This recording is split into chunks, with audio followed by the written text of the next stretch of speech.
Plug in my microphone yet again. Get that done real quick. So as you can see, the focus of tonight is going to be long-range patrol rations. And I'm going to give you guys the information that I know. I'm going to show you guys some cool old stock photos. And we're going to go through a little bit of the history of the long-range patrol. Kind of why it came to be a ration in the first place. Which started way back in the middle 60s, in the mid 60s. They probably started working on it probably 62 or 63, maybe even before then, because it didn't actually come in to use until late 64 or 65. So there's a whole lot of different long-range patrol rations. This is not all there are. I'm lacking quite a few, actually. I thought at one point that I had just about every generation, but it's those first generations that I'm having a really hard time with.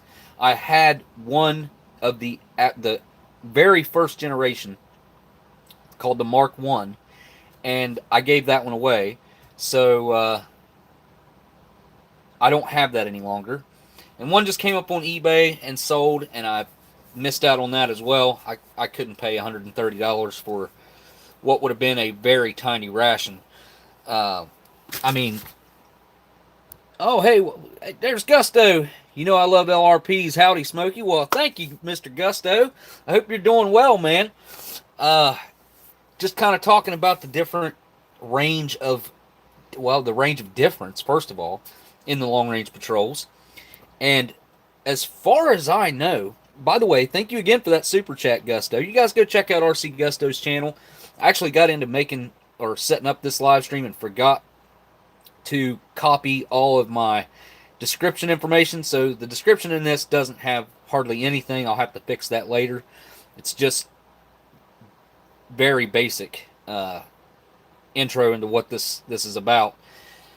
So right here, this, as far as I know, is the newest long-range patrol that you can get your hands on, or that I know of. And I believe this is a 2013, if I'm not mistaken, with a 2016 inspection date. They still put a 3-year inspection date on. Wow, guys, I thought I lost the whole stream right there and was going to have to start all over. Thank goodness. It just, YouTube shut down on me. Weird. It said YouTube had stopped. Anyways, as far as I know, now I am going to dig a little further into this since I do have a contact at Natick. I plan on texting him, or maybe if he'll let me give him a call, I'll give him a call and talk to him and see what the deal is with the food packet long-range patrol. They've talked about for years moving away from the long-range patrol and only making meal cold weathers because they're so similar, and it cost them a whole lot of money to make both versus when they can just make the one. The only thing I see that a problem with that, because they did move away from the white packaging in the meal cold weathers, the only thing is the outer bag is still white. So that's kind of a problem if you ask me. So anyway, we're going to go through the different generations that I have sitting here on the table. But first I want to show you guys some pictures that I have of the Mark 1, 2, and 3. Actually, I already have those pulled up, which is great. Let's see.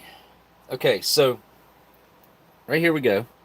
I wish I could stream from my computer so I could actually have these on your screen instead of doing this. I'm not exactly sure how to do that. I need to figure that out. I'd need a webcam for sure. The one that is on the computer sucks really bad. But anyways, right here, this is the one that I had. I think I even had chicken and rice. I can't remember what menu it was. Anyways, I gave that thing to Steve probably about 2 years ago now, something like that. This one right here, that's the package of food inside as well. But that's the Mark. It's the Mark 1. And then over here, this is the second generation. Now, they made a lot of changes to the LRP. As you can see on the table, there's a lot of different bags here. And like I said, this is nowhere near all the different long-range patrols that exist. I'm probably lacking somewhere along the lines of, which I have a few other different ones other than what I have sitting here on the table as well. But I've probably got all of them but about 5 or 6, something like that. I may be lacking less than that. I'm not 100% sure, because they went through so many changes. I know I have a couple other different brown bags like these here that are different than these, and I have another different canvas bag as well. I have 3 different generations of canvas bags myself, and then of course there's these 3 different generations of canvas. These are all canvas bags. I want to talk about that here in a second, but I want to get to the super chat that just came in from History Savior. Hope everyone is doing good. Driving, so I may be silent for a bit. Hope everyone is well. Well, thank you there, History Savior. Let me mention real quick. History Savior just told me he's going to be doing another giveaway over on his channel with the 1,000 subscriber giveaway is what he's going to be doing. So when that video comes out, it'll be out soon. So you can't go over there and do it right now. But when that video does come out, just go over there, comment on that video, and you'll be entered to win over there on his 1,000 subscriber giveaway contest. So it's going to be a good one. I'll wait and let him tell you what everything that's going to be in that. It's going to be a lot of stuff. So you're definitely going to want to check that out. Now, right here, like I mentioned before, this 1964, late 64, 1965. And I don't know if you guys can read that or not. And if you can't, I'll read it for you. It says, chicken and rice, starch jelly bar,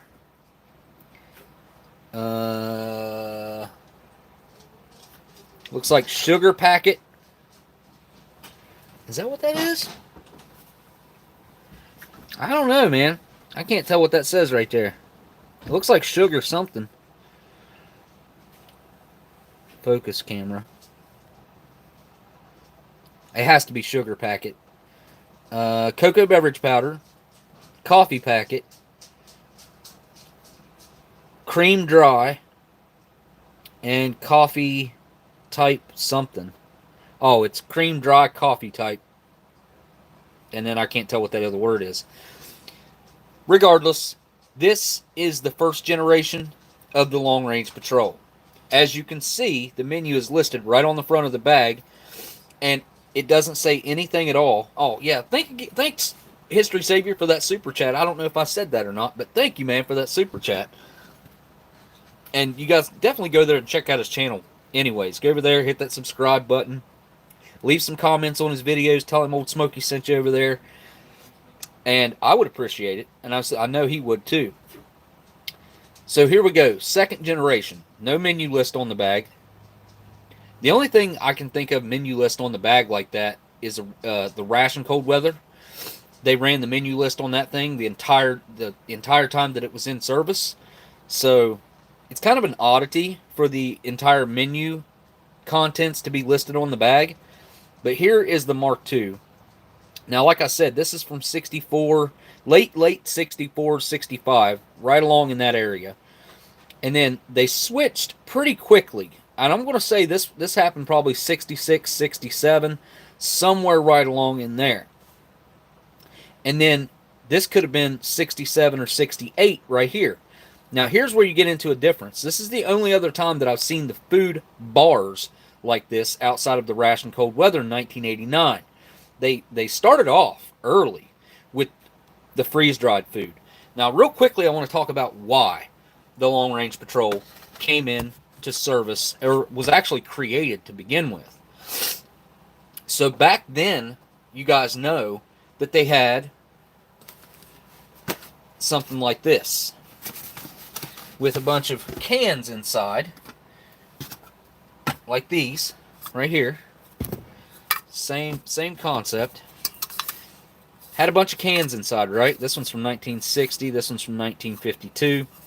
But as you can see in here, they make noise, right? And if you carry them around in the box, there's a little cardboard separator in there that's kind of supposed to prevent that.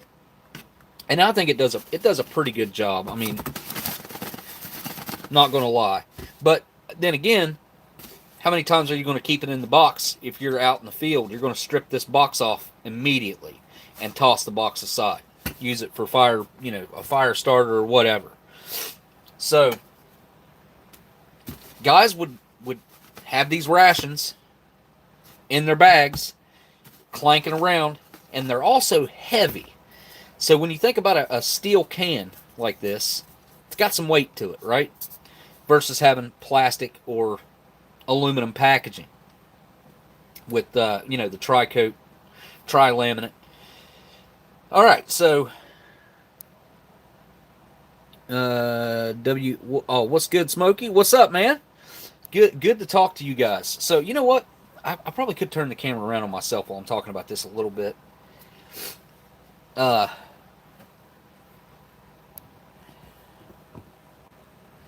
right. Okay, so to start with, the reason that these came into production is because when these guys would go on actual, now these were special forces going on these long-range patrols, they needed something that was light, something that was calorie dense. The no noise was a big bonus. I don't know that that was exactly the 100% reason that they didn't can anything. I think that's a part of the reason. But when you freeze dry something and you vacuum seal it, which they were doing back then, which is amazing. Hey, what's up, Chris? They had a lightweight ration that they could actually survive on for an entire day if they had to. Now, of course, that's not ideal. That's not ideal, but at the same time, you got this lightweight ration, and you're sacrificing 2 other rations in its place. Now, I'm not going to say every time that they had to survive off of one. That was only if they were in a crunch and they had to only eat 1 ration. They could get by on that. And you guys will see these early long-range patrols didn't have a whole lot in them. But there's a whole lot of calories in there, packed in a very tight space and very lightweight. Now, they started off with the freeze drying, using freeze-dried mains, and they still stick to that to this day. The freeze-dried mains, you don't have to worry about heat getting to them. Not a problem. You don't have to worry about, I mean, you could store these in high heat, I would say, for, now when I say high heat, I mean like 90 to 100 degree heat for probably, I'm going to say a solid 5 years would be my guess, maybe even longer, and still be able to eat that. If you took a brand new, fresh, freeze-dried main, put it in a storage unit that stayed 100 degrees all day, every day in Arizona or whatever, wherever it may be. I mean, you'd have to, at nighttime, it would probably drop a little bit. But anyways, you could probably leave it in there for 5 years and still be able to eat that at the end of that 5 years. That's what I'm thinking. So I don't really understand why they went through so many different bag styles and changes, because essentially they didn't make a whole lot of changes to the actual ration itself.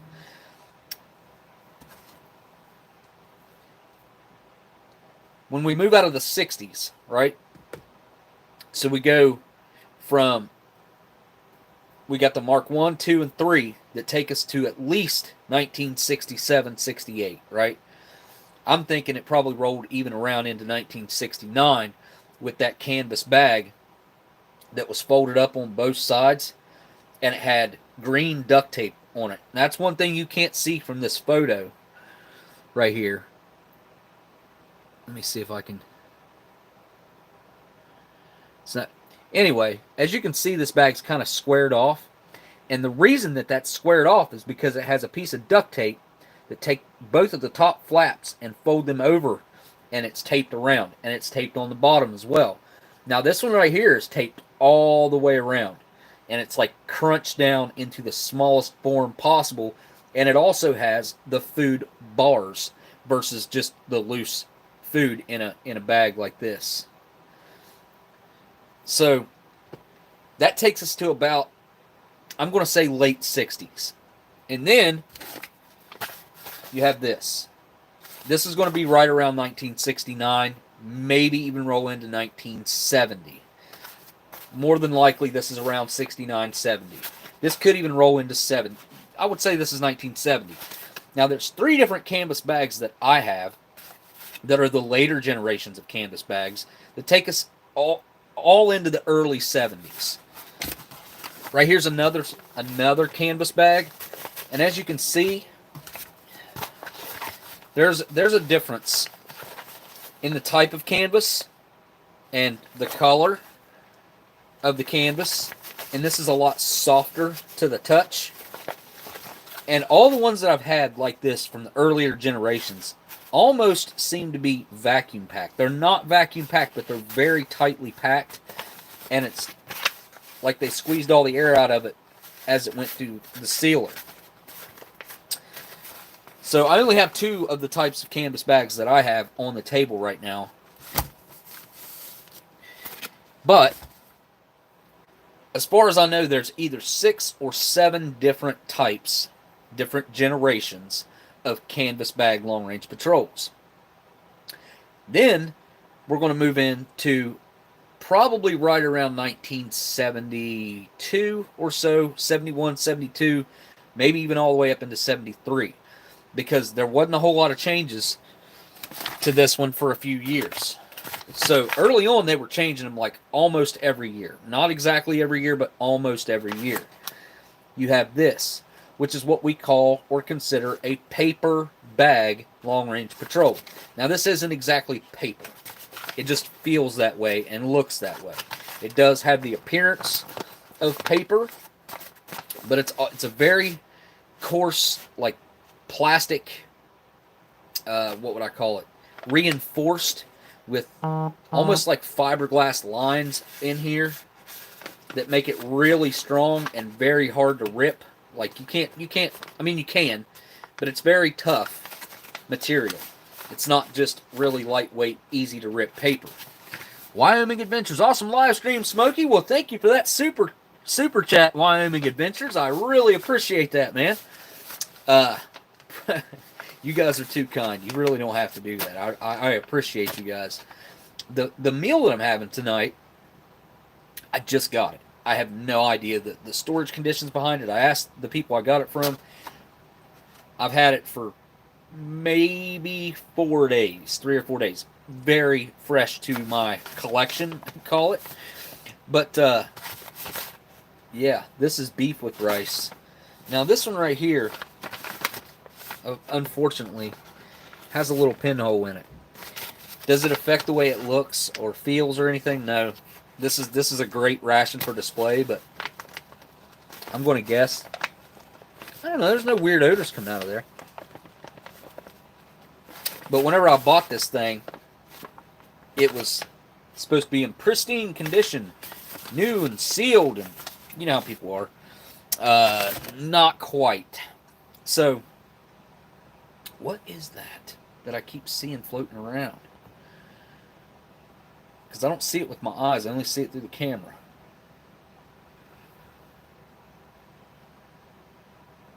Huh. Okay. Now we're moving on to the later years. Oh, that's another one. There's a sealed bag company from 1975. 1975. So we move out of the canvas into the what we call paper bags. And the paper bags were around for 2 or 3 years. Then we go and we get into the actual plastic bags, which 100% by 1977, that's all they were using. But there was a sealed bag company that I did a review of it's on my channel. It's an old review that Sniper sent me. Been a long time ago. I don't have a repeat. I may have one. I can't remember. Anyways, it's similar in color to this, except it's just lacking all this extra text. It's basically this bag without the repeating text. So it's made by Seal Bag Company, just like this. So Seal Bag Company must have had the contract for, I'm going to say, that I know of, at least 4 years, that I saw different types of sealed bag companies starting from 1970. We're going to say 1974. This one right here in particular is a 1977, and this is the type of ration that I'm going to be having tonight. Actually, it's even the same menu, I do believe. So 1977. All right, and then we move into I'll show you guys. 1978.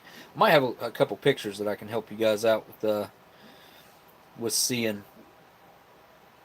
some differences. Okay, another thing I want to talk about is early on, the cases of long range patrols came in like, I want to say 24. Was it 24? I don't know how many the canvas. I think it might have been 20 or 36. It might have been 36. Seems like there was 8 different menus and there was 4 of each in a case. So 16, that's 30, 32. So maybe 32 in a case. Yeah. So I have pictures of an early canvas bag case somewhere, and it seems like there was either highs 20s or 30s in that case, the amount of rations in that case. And then when they got down to start in the mid 70s, let's say, the sealed bag companies, I think they've got down to 16 or 18 rations in a case. The cases were pretty small, about the same size as an MRE case. You could just fit more in there. And then, let's see, there's all these different generations of brown bags right here. Okay? The brown bags actually started in 1979, from what I can tell. Here's a really good picture. This is 1967. This is the Mark II. Hang on, let me flip the camera around. I want you guys to be able to see this. Hi, James. Hey, Robert. Okay, so like I was saying, that's a piece of green duct tape on the bottom right there. But this shows you the entire contents, right? It's got 2 of the sweet chocolate ration bars. What's it say? Candy enriched sweet chocolate bar. Right there. You got a spoon. You got a thing of matches. You got your U.S. issued butt ration up there. You got 1 packet of sugar, 2 packets of coffee, and 1 packet of creamer. So they're actually giving you extra coffee to help you stay awake. The long range patrols were just that. They were long. You were traveling far distances. You were out in the woods for long periods of time. Not that still doesn't go on to this day. So, because it does, just a little bit differently than being in the jungle back in Vietnam era and things like that. But yeah, this is a great stock photo. And as you can see right up here, 1967 on the Mark II. So the Mark I, I'm pretty sure, ran late 64, 65, and maybe into 66. Definitely by 67, we were on to the Mark II. Maybe 67, 68, 69, Mark III. Very short-lived ration. And then moved on from there. Now here's another stock photo of a brown bag. There's the contents. This is a spaghetti. You get a beverage base, oatmeal cookie bar, 4 Tootsie Rolls, really packing the carbohydrates in there. Get a Taster's Choice coffee. Now this one right here, I can't tell you what that bag, it doesn't appear to say anything on it. And I think this is from 1980 or 81, the brown bags. Because that was the next thing that they went to, was the brown bags. Same as the MREs, right around the same time period is when they switched over to the brown. But what I'll tell you is they went back to the green. Because this ration right here, with the horizontal text, the Dixie Packaging Company, we've tracked down to being a 1982 long-range patrol. Now, this is not the only horizontal text LRP that there is out there. There's also a brown bag LRP that I don't have with the horizontal text on it like that.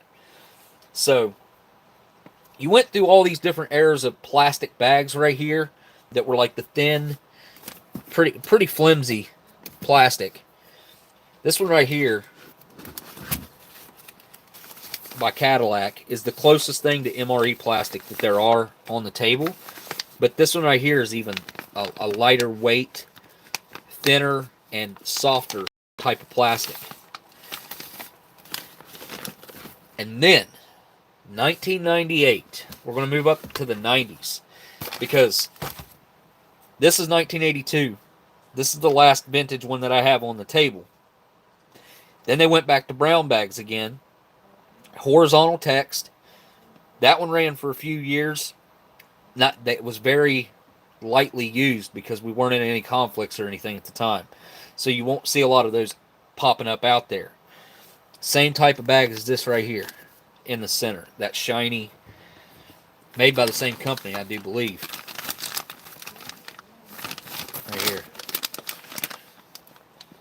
This is Island Supply Corporation.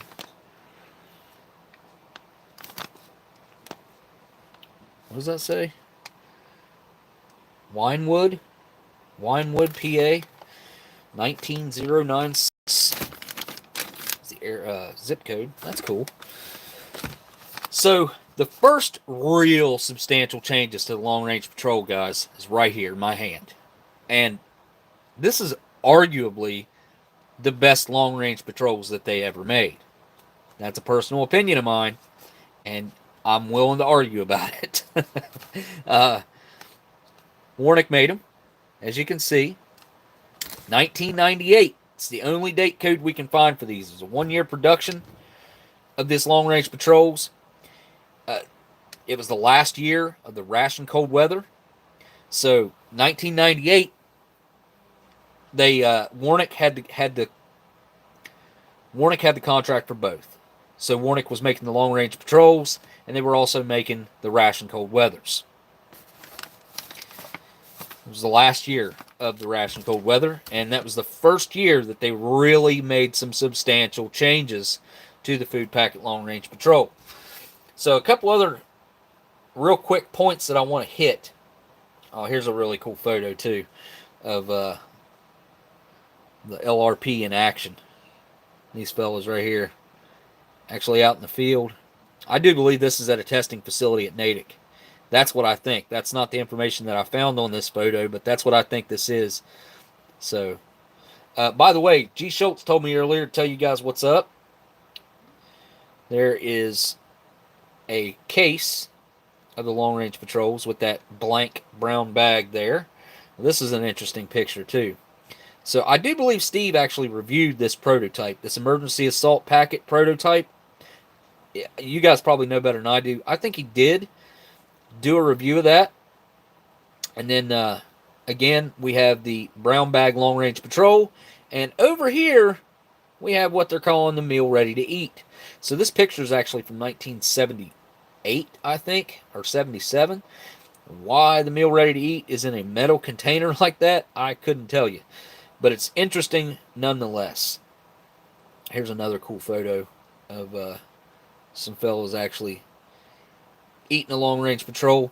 Now, a long-range patrol also is food that is kind of meant to be eaten without drawing any suspicion to yourself. That's why you don't see cigarettes in the early rations. Now, right here, comparison of combat rations. The meal ready to eat weighed 1.9 pounds and had 155 cubic inches in volume, 1,200 calories. Right there, long-range patrol, less than half the weight, a little bit more than half the volume, just barely, and only lacking 100 calories on the meal ready to eat. Now, obviously, this is right around 1979, 1980, when the meal ready to eat was actually being worked on. Emergency assault packet, that's insignificant because that never went into production, but that was a 1,500 calorie option. All right. Well, like I was saying, by the way, I haven't heard anything from Fred, guys, and I know I mentioned it last live stream for you guys to throw good vibes Fred's way, and maybe send some prayers, whatever you feel like doing his way. Now, pretty simple. These are very simple rations. This one right here can't stop talking about them before we talk about this one. Like I mentioned, as far as I know, this is the last generation of food packets, long range patrol food packet long range patrols that have been produced. And the last date that I've seen on long range patrols is 2013 with a 2016 inspection date. Now, it seems like back in the day, I remember seeing some that were produced in 16 and had a 19 inspection date, but I could very well be wrong about that. So I'm not going to say that's one way or the other, because I'm not sure. I don't remember, but it seems like I might have seen that at one point. If anybody out there knows in the chat right now, I'm definitely up for that information. So then you're going to move on to, like I said, your new and fresh rations. Every single one of these is we're going to require a decent amount of preferably boiling water. Now, you can eat these without boiling the water and adding it. It just takes longer for it to rehydrate. So depends on how much time you got. If you want to sit around or you want to stick it in your pocket and carry it around with all that water sloshing around in there, then maybe that's what you'll have to do. There were guys that were using water out of the jungles, dirty, muddy, nasty water to rehydrate these things. I've heard stories of guys, putting brown water in their food so that they could eat it. Because eating a whole bunch of dry, freeze-dried food will tear you up. It's not recommended at all, because that food swells up on the inside of you. Did I just see Gundog's here? Hey, Gundog. Hey, buddy. Good to see you here, man. Oh, Miss Sharon said we missed you, Gundog. Yep, you're right. It's good to see that Gundog is here. I've been thinking about him here lately, and hadn't seen him pop up for a while, so it's good to see him.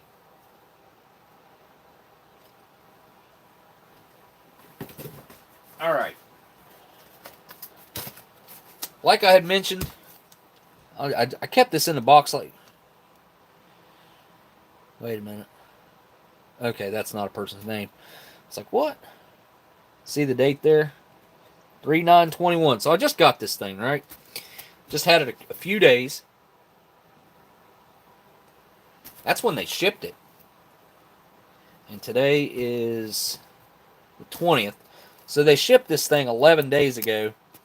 And it took me, I don't know, like I said, I picked it up probably 4 days ago or so. All right. Going to... How am I going to do this? We're going to start looking at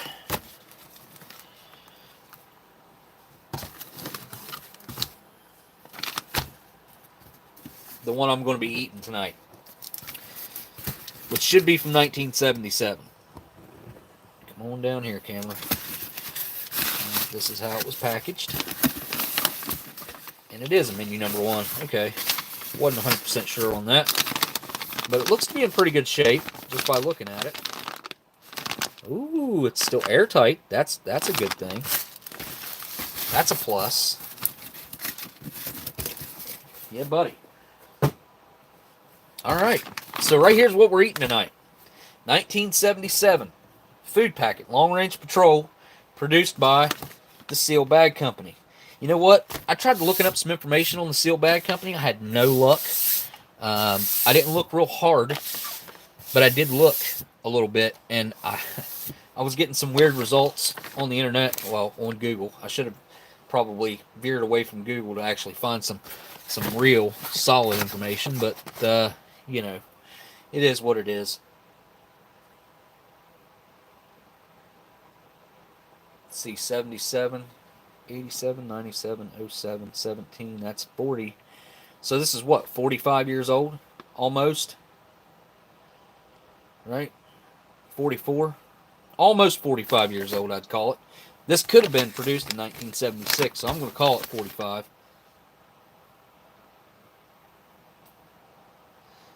Because the first photos of this don't pop up until 1977. Alright, well, just going to dig right into this thing and see. 42? Oh, wait, what? Huh, yep, you're right, I'm wrong. Or wait, huh? Call call it 76, late 76, 86, 96, 06, 16, that's 40. Yeah, it'd be 45. Yeah, 44, 45 years old. I'm going to do my best to not cut through the front. And this will be great for display afterwards. That's why I like this little IFAC knife. You guys can get these over at Minotaur. They got these things. And I'll tell you what, I mean, they are super handy. And if you want to preserve your ration bags or anything like that, they're great for cutting them open. I'll say that. If you go over there to Minotaur, you can use code OS10. Get yourself a discount. 10% off your entire order. Alright, so really flimsy little bag, right? Not much to it. Hopefully I packed enough history and information in there that somebody might learn something from this live stream. If they actually, if they're looking for long-range patrol information, hopefully I gave them some. So there we go. Actually, there's really, well, somewhat, 2 items in there. 2 packages in there is what I should say. You have this package, which is wrapped with a very thin piece of cardboard, as you can see. And it's got a piece of painter's tape, masking tape right there. And then you also have an accessory packet. And this is accessory packet number 1. Has a Cornflake Bar orange, a cocoa beverage powder, matches, coffee, cream, and sugar. All in this little package right here. I didn't stick my nose in this thing. Let me smell the bag. Okay, wow. That smells amazing. That smells lightly of plastic. I don't smell any off smells, no rancid oils, no spoiled food, nothing like last week. Now, if you guys didn't catch last week's live stream, man, I would definitely recommend checking it out because, whew, it was something else. It was something else. This thing has been popped at some point. I don't know how because, well, I mean, I guess it still could happen. But that bag was airtight until I just cut it open. No air had entered that thing since 1976 or 77. All right, see if I can get just the, probably can't, but just cut the back open.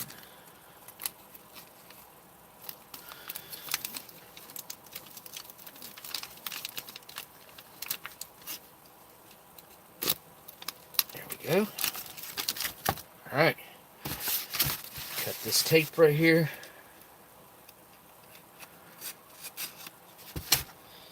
Now we're ready to dig in. Inside the cardboard sleeve, we have our main right here. We have our little butt ration made by Strauble. Interesting. I've never seen that toilet paper before. Huh. Okay. We also have our spoon. It's a nice little spoon, little MCI style, early MRE style. And we have our main, which is the beef hash. And it's kind of got an oily residue to it, but let me tell you what. That thing is solid. No flexibility to it whatsoever. That is a great sign that it's still going to be edible. I don't smell anything weird. How many of you guys have eaten over 40-year-old meat before? 40-year-old beef. 45, almost 45-year-old beef here in my hands right now. 45-year-old beef. Huh. I guess I should think about that more often because that's pretty significant. Alright. Toilet paper. Let's see what's in our... Let's take a look at our contents. We already know what's in here from our wonderful contents list. Okay. Okay, that's not good. Hopefully that's just from being packed. No, it isn't. Well, we'll see what that's like. You got your cocoa beverage powder Type 1 fortified. DMP Corporation, Mobile, Alabama. Mix the contents with 6 fluid ounces of water, or a quarter of a canteen cup. For hot cocoa, add contents to hot water and stir until dissolved.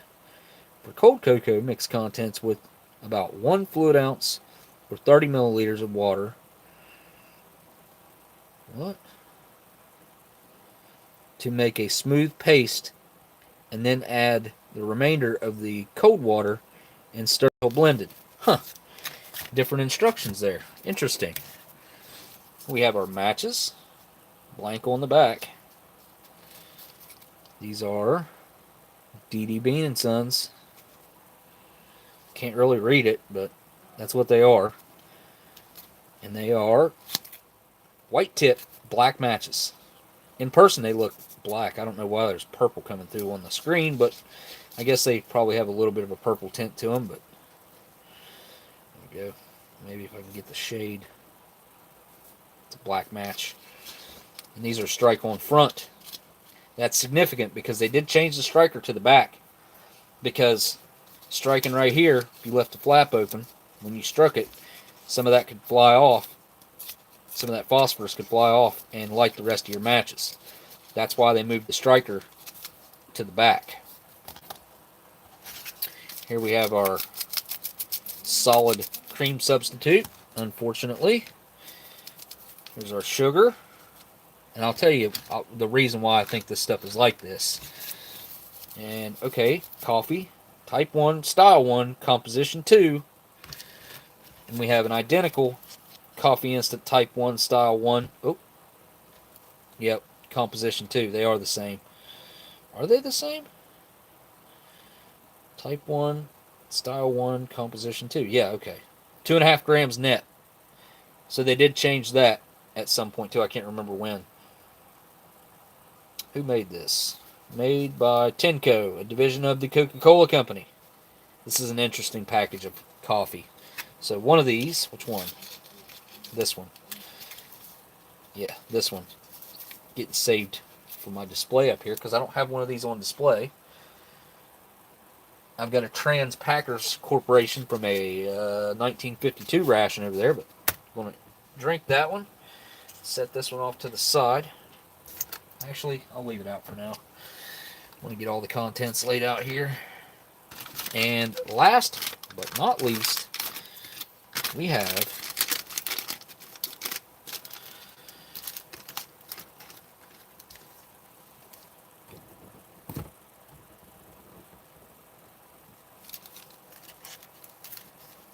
our Cornflake Bar.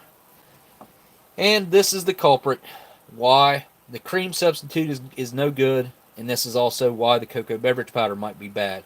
Because of all the oils that's contained inside this little bar. Is that upside down? It is. This is produced by Van Brode Milling Company. Ooh, what is that? That's an interesting little something or other in there. Now this is an orange flavored, type 3 fruit flavored cornflake bar. Class 1 orange flavor. And you can see right there it says Class 1 orange flavor.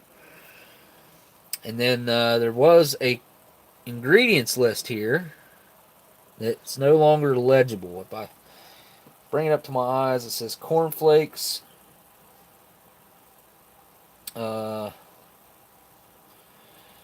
Yeah, I can't read it. It's all rubbed off there.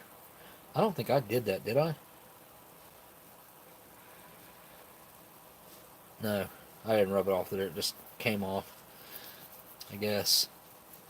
Anyway, so our coffee's over here on our beef hash. I wanted this laid out nicely so I could get a picture of it. Cornflake bar. 2 coffees. Close enough. Alright, get this stuff out onto a tray and see what we can eat. Hopefully we can eat it all. Hopefully I can eat it all, whatever. taking you guys along for the ride with me, though. Might be something, you know, I have a feeling this could possibly be gross. Ooh. Oh, that smells. Oh, that smells interesting. It smells very acidic. Like stomach bile acidic. You guys know that smell I'm talking about? Like that pukey smell? That's what I'm talking about. Alright, Cornflake Bar. What do I do? Okay, put my coffee over there. Coffee. Creamer. Matches. Matches and TP going off to the side right here. And cocoa beverage powder. Now I have a backup meal sitting over here just in case this thing right here happens to not be edible. This is all chunky, but it may be okay. I'm going to have a feel. I got a feeling that it absorbed some of the disgustingness that is this Cornflake bar, but I'm definitely going to try that bar. Love how solid that thing is too. I mean, it's just, it's like a little brick. If you had enough of these, you could build a house out of it. I wonder. All right. Should I just go ahead and get started off with this beef hash right here? I've seen people trying to sell a loose, just a loose main like this on eBay for like 30 bucks. I mean, it was like that and the toilet paper or something. I don't know, man. Prices of rations have been way, way, way up. A lot of stuff is just out of my reach. I just can't afford to buy it.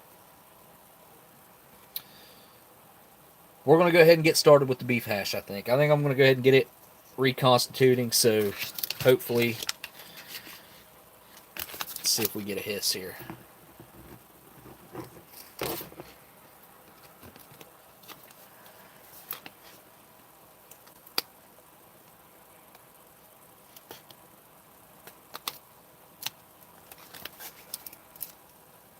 Huh. I didn't hear it, but there was probably one there.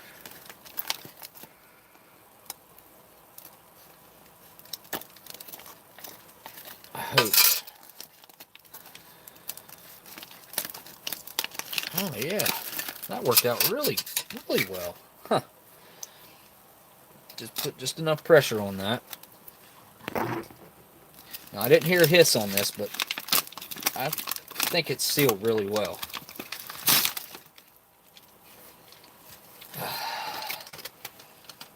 Okay, there's a little bit of loose beef hash in there. That's okay. I'm going to save that bag. It's a good looking bag. And you got to be careful sometimes with these. There it is. Now the outside of this bag right here is greasy, but I think that's just from packaging it.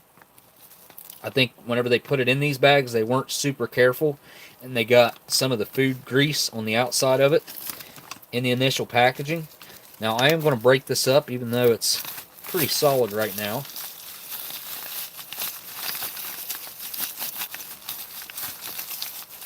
Now before I add water, you know me, I got to get me a bite of this. So that basically has beef dust and potatoes in it. Alright, I'm just going to go for it. Actually, I'm just going to go for a little piece. That's not... Okay. Go for a little piece of the beef first.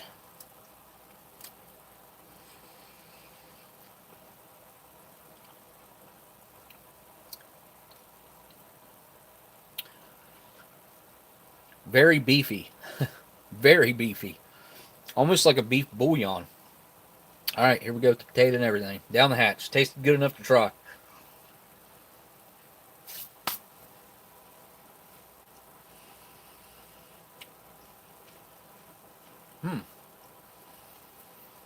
You know what that reminds me of? You know those cans of like shredded beef jerky It's like in a dip can, like a tobacco can. That's what that tastes like. Man, that's good. It's actually really good. I want to save a little bit of that loose. All right, I'm going to have to go get a baggie. Be right back.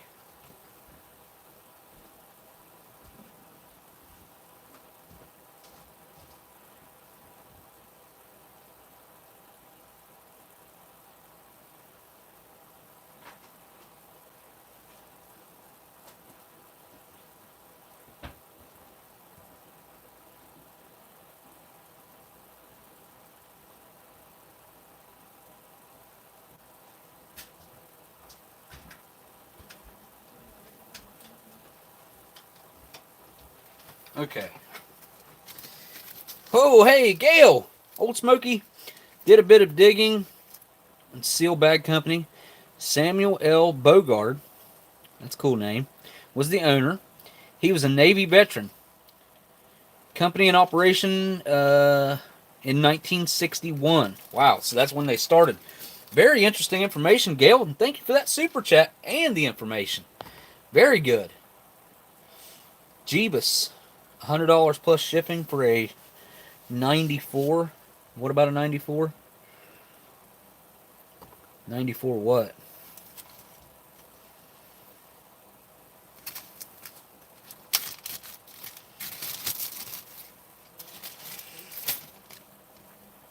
I'm lost. Oh, an IMP on. Gee whiz. Wow. Alright, I'm going to dump just a little bit of this over into this bag here. Maybe.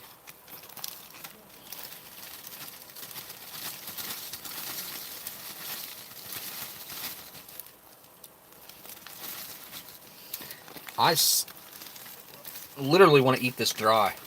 I really like it. Enjoyed it. Saving a little bit of it. Now, as far as the water goes, we're going to read the label on that, see what it suggests, which I just took out about, I don't know, just a little bit. Not a whole lot, but there's a little bit of weight there. Let's take a look at this package real quick. Caution. Inner bag is open on one side. Remove it carefully, holding the outer bag upright to avoid spilling contents. Freeze-dried beef hash. Tear bag open at notches. Add half a canteen cup or 13 ounces. That's not right. Hot or cold water to the food in the bag. Let soak about 5 minutes. Add more water if desired. May be eaten dry. Ingredients: beef, potatoes, seasoning mix, beef flavored soup and gravy base, onion powder, white pepper, monosodium glutamate, and garlic powder. And that's exactly what it tastes like, is that right there. This thing is in impeccable condition as far as the main goes. Couldn't ask for a better main. And I gotta take one more bite. Sorry guys, I gotta do it. Oh, that's too much. I'll be wearing half of that if I try to eat all that.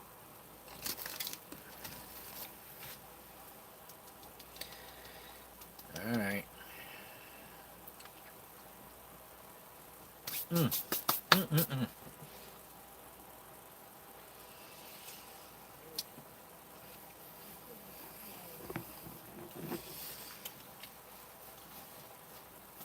Really is tasty.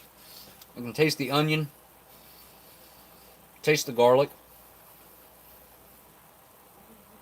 the beef gravy mix or whatever it is. I'd say that's where a lot of that beef bouillon flavor is coming from. Alright. I'm going to start out with about, dang it,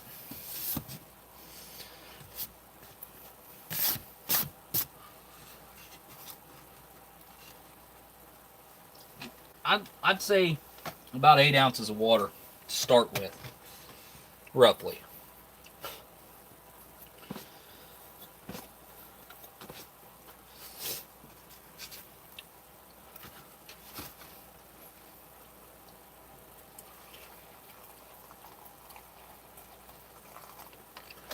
I believe You know, I can't remember. I think it was beef and rice, the long range patrol that we ate on Eating History on the show. That was 8 ounces of water right there.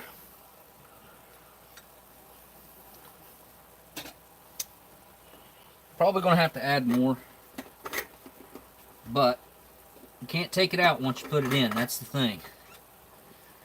So,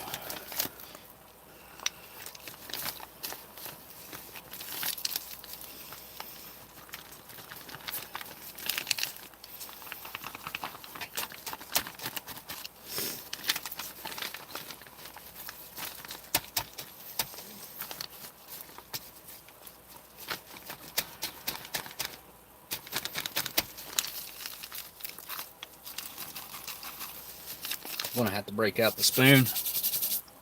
I'm going to use a longer one that I have sitting here. It's one of the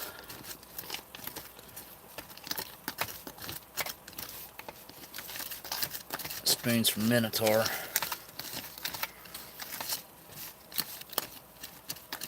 Oh yeah, definitely needs more water. Just going to eyeball it.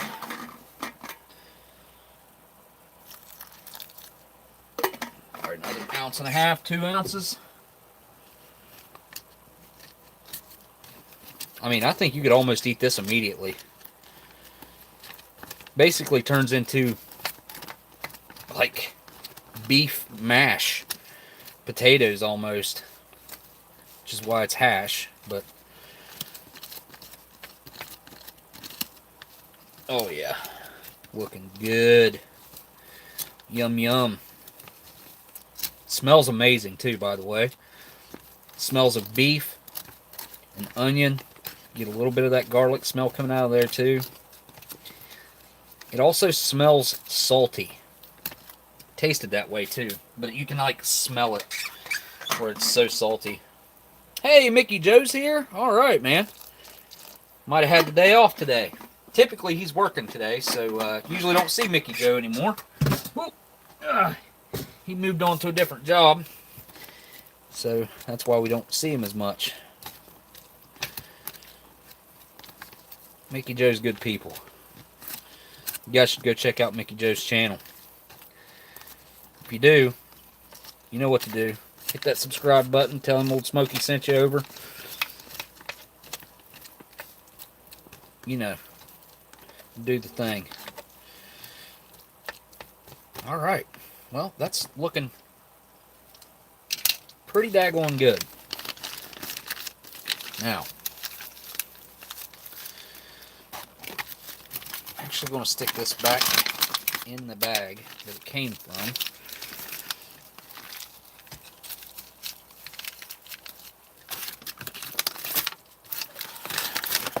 Oop. Come on. Don't be so difficult. That metal will help keep it hot. I think it was leaking just now too.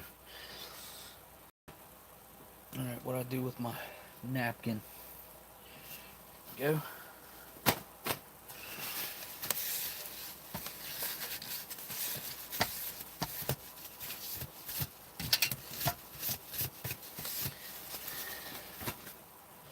Whoops. Ugh. Good old classic IMP napkin. But yeah, the Canadian IMPs, I mean, I've seen a little bit of what you guys were talking about. They have become extremely rare and expensive. Like you just can't find them. They're not being turned loose anymore. I got that beef powder everywhere. There's really no point in even opening that. You guys want to see this creamer? If you do, just let me know in the chat. Not. Thought I was supposed to have a pack of sugar. Oh, there it is.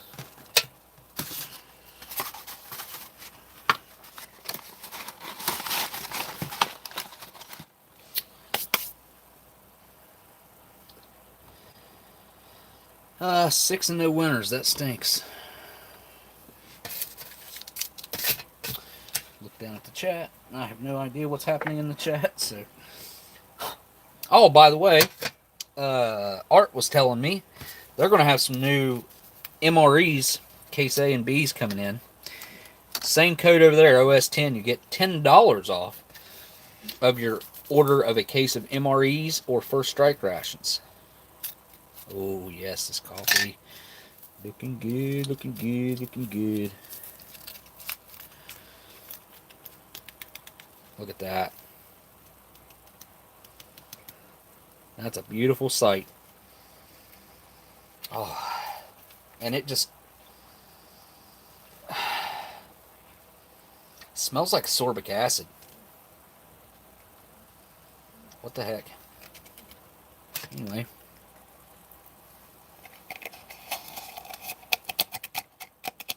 Very, very fine granule.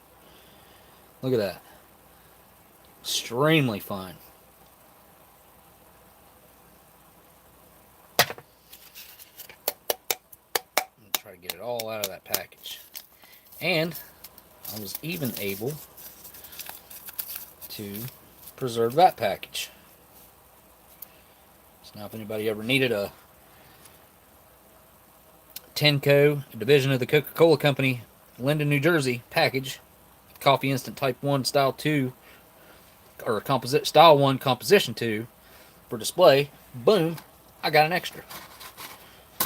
No coffee in it, but if it's for display, it doesn't matter. I want to be trying to preserve as much history as I can with that. Okay, wait a second. Let's take a look at Monsieur Cocoa Beverage Powder. I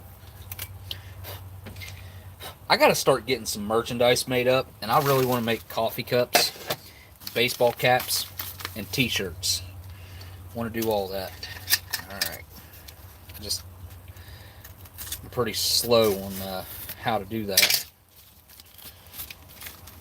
Oh yeah, look at that.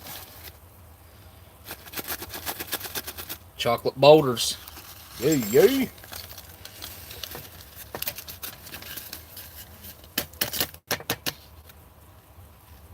Mm-hmm. Oh, no. Oh, no. Oh, no. Oh, no, no, no, no. All right. Well. Ew. Look at the moisture spots in that. I assume that's what that is. All right, I'm going to just take a bite of this, and we're going to see.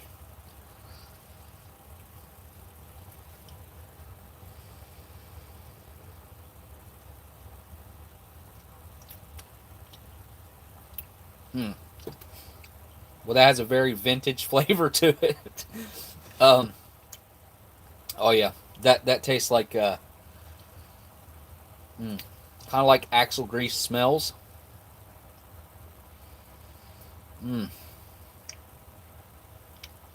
It's not numbing my tongue.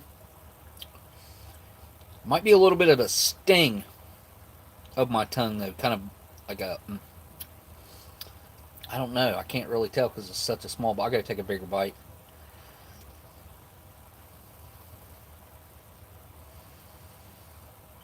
Oh, it smells awful, Gail.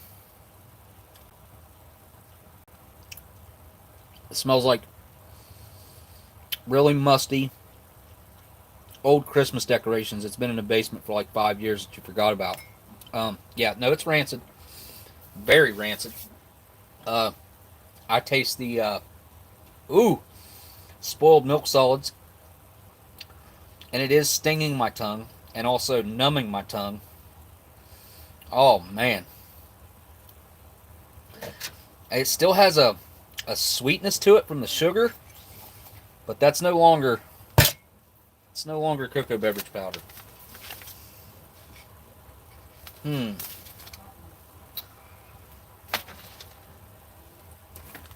I want to find a let me put this sugar in with this coffee. We'll just cut it open. Yeah, even the sugar smells off. Smells bad. I'm sure the sugar's fine though. It's absorbed some of those oils, but nothing major. I'm gonna have to look through my Minotaur stuff over here and see if I have any cocoa drinks or something along the lines of that over here. And I got those. Whew, that's kind of getting in my throat. I got those bars that Dub C sent me. Setting out over here. They've been, I don't know, they still stink. They still smell like poop. Especially this one, the bread. So, it's nasty. Absolutely nasty. And I've been munching on these too. I think Dan sent these clinkers. Good old Dan in Australia. Or Cyanide Cookies, as you guys know him. Mr. Gaming Pro tonight is a 1977 food packet long range patrol. Beef hash. What's up now? Oh, whoa, holy crap, Robin. Oh. Alright. I gotta turn the camera around and say, thank you for that super chat. Holy cow. Because there's nothing to read there, so all I can do is say thank you. Wow. Oh, well, here I'm turning the camera back down. Duh. Yeah, so this would be 44 to 45-year-old beef hash. Very old meat that I'm consuming here. Alright, I got this Minotaur box here. Let me see what's in it. I don't know what all's in here. I got cocoa beverage powder or something. What is that? What is that? What is that? What is that? Multigrain smack bread.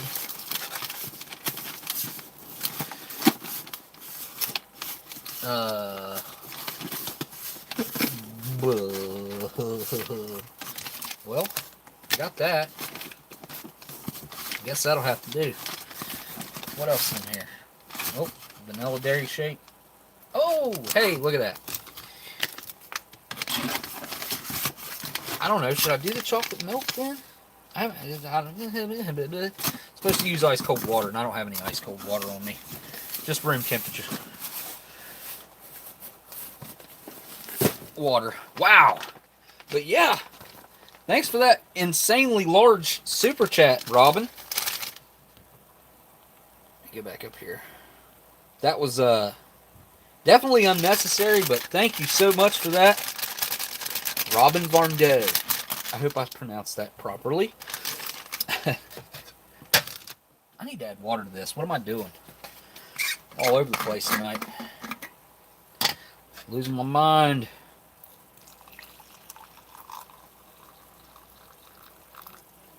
Boom. You're a purist. You know, this has got sugar in it. I'm sorry. But I like sugar. I like creamer, too, in my coffee. Man.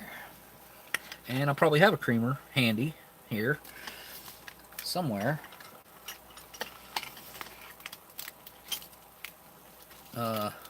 Maybe. Maybe I do. Let's see. I thought I put some creamer in here on purpose. Could have swore I did. I guess not. I guess not. Wait. Oh yeah. Coffee Mate. Oh, Coffee Mate creamers. I'll wait to put that in there before I try it. I want to try it. Alright. Well, this, oh, man. Ooh, look at that. Look at the delamination. My tongue is still numb, by the way, in case anybody was wondering. Got a horrible taste in my mouth.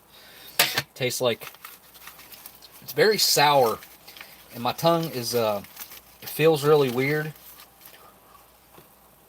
Feels like, kind of like I chewed on a piece of aluminum or something. You guys know that like weird feeling you get in your mouth if you have metal in your mouth, like especially like aluminum, something like that. Oh wow, it's not a knife. That's a knife. I don't even have a knife in my hand or anything. I don't know why I said that. Oh, that smells much better. Much better by Giannis. The Giannis was probably super fresh. Down here. Maybe not. Nope, yep. Wow, look at that. How weird is that? It's got the date 2019 stamped in it. Unless this is from the 19th day of 2012. I guess that's possible. Huh. Weird. Weird. Should I dump this into a cup? Yeah, I probably should.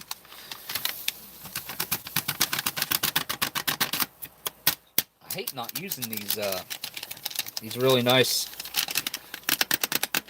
provided bag cup things at the bottle, whatever you want to call them, with the skinny middle. I don't know what the technical term for this is.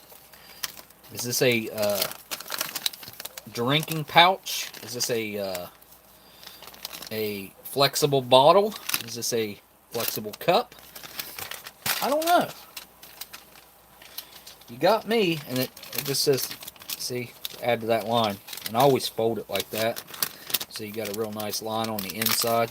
We can actually take a look at what I'm talking about, since there's no cocoa beverage powder in there. But you can clearly see that line down in there. Oh yeah.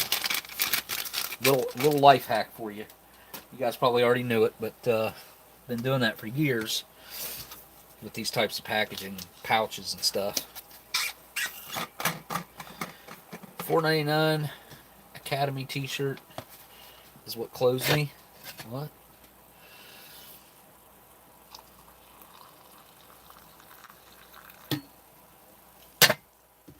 Yeah. Wow, I've almost used all my water. I never do that hardly, unless I'm eating a huge ration of some kind, freeze-dried typically. Okay. Yeah. Do I want to open this spoon? I just want to use one I have on hand here. Oh no. Oh no. Oh no, no, no, no, no. Oh no.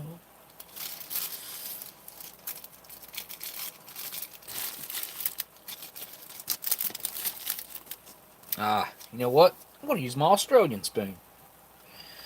Oh yeah. My shovel. Love this spoon. I lost one of them one time and it broke my heart. What's up, Smitty? I see someone thanking Smitty. Oh, Miss Marilyn. Miss Marilyn, you guys, hey, tell you what, if anybody's in here right now, anybody that is in here, go type in annandalan.com on your Google search bar. And you're going to find one of the greatest desserts that you can find. And they also sell coffee, I think. Or they did. You guys should go get yourselves a gooey butter cake made by Miss Marilyn, though. For sure.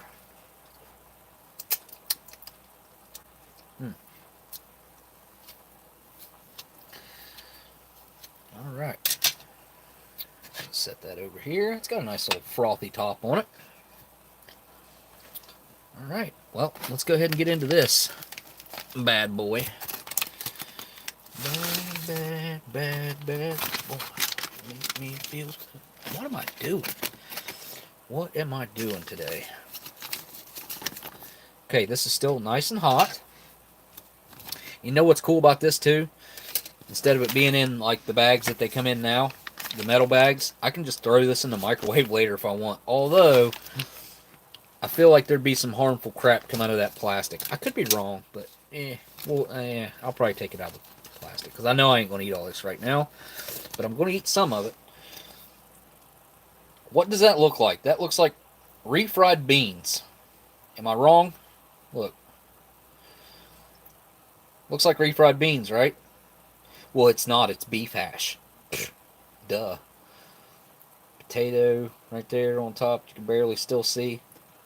I think they disintegrated. But yeah, that looks a whole lot like some refried beans. All right, here we go. Down the hatch.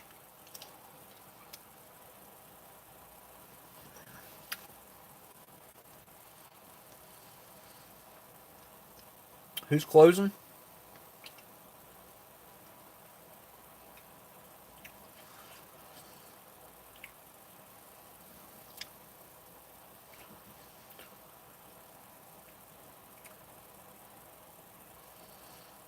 Oh, Robert.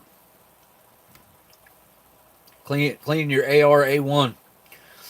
Well, that sounds like a good one. That tastes... Oh, that's actually really good.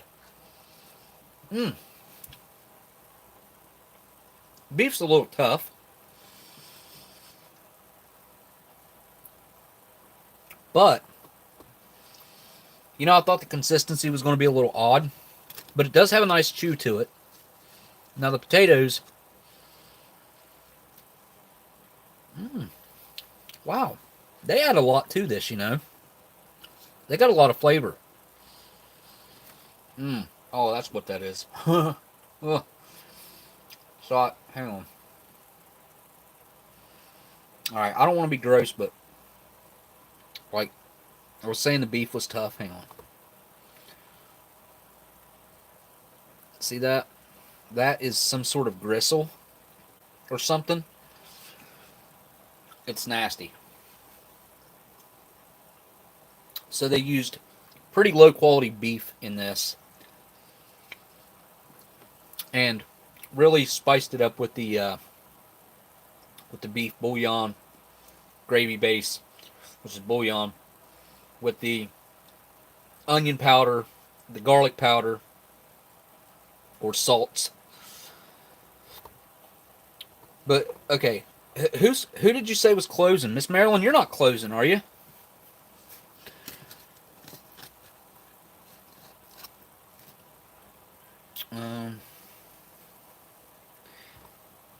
It looks like stuffing too, yeah.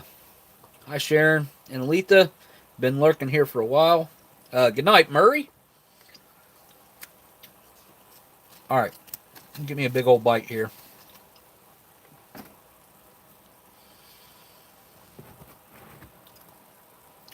Sometimes people doubt that you eat this stuff. This is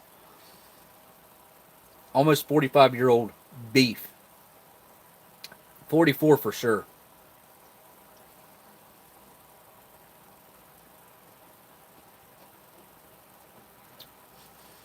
That's a big bite.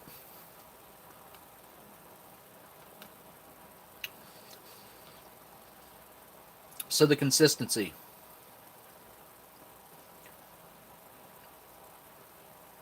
Kind of reminds me of, that's exactly what I was getting ready to say. Ruby. Ruby Zara Hill, aka Dragonfly. It's almost like a chunky mashed potato consistency. It's just a little bit rougher as far as some of the parts are a little bit more rough in consistency or more solid maybe. Another spoonful here.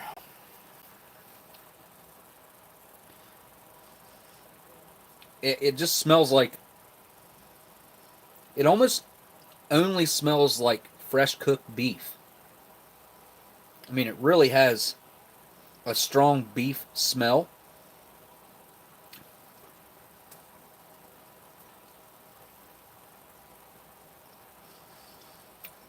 Kind of like a beef mash, yeah.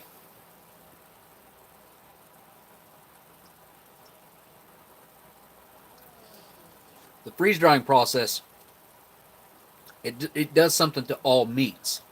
When you draw all the moisture out, it changes the entire consistency of it.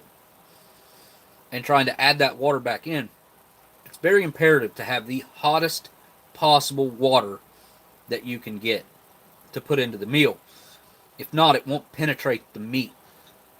And the chunks of beef in here, although some of them have rehydrated,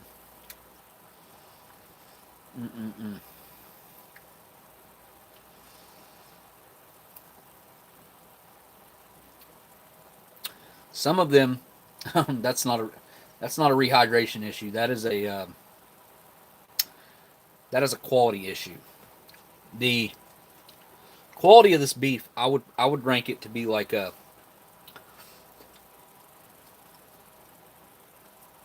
I don't know, say the typical 80-20 hamburger that we buy today. Let's make that our baseline for an A, right? A grade meat. This would be like a, probably like a C. It's not horrible. It's not an F. I mean, it's not even bad, which would be a D. I would say, flavor-wise, it's great, but it does have some gristle. I'm not a fan of gristle. Yeah, quality wasn't so much a concern, you're right. Quality control didn't do their job the best, I'd say. Well, I don't know. I don't know if it would have been a quality. I'd say it was just, they were just using subpar beef and grinding it up. Because as you saw before, pretty close, about as close to being a dust as you could possibly get. There were still some chunks, and I'd say that most of the chunks were probably the harder, more gristly type meat. And when it rehydrated, it turned into a paste. You know, I mean, that's literally, like, you could form stuff out of that. I mean, the consistency is very similar to mashed potatoes, I would say. Just made from beef. But I mean, I keep eating it because it's good. I do like it. You know, those few issues with the gristle is not that big a deal, because there's not a whole bunch of it. Some of it I've just chewed up and swallowed, but I do like getting the potatoes in there too. If it was beef pate, I probably wouldn't be eating it. Although I will say some crackers would have been nice with this. Any type of crackers. Pilot bread, square MRE crackers, anything of that sorts. The round crackers from the can. They could have packaged some of those up. I'm sure they would have gotten busted up, but they would have been nice to throw in this for the flavor and stuff like this.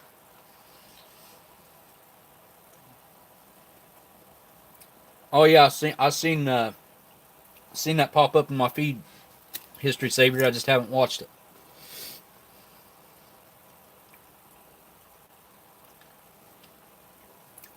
Yeah, LA Beast did a long range patrol recently.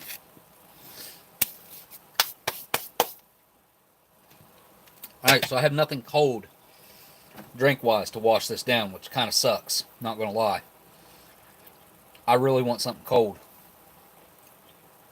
to wash down that salty beef.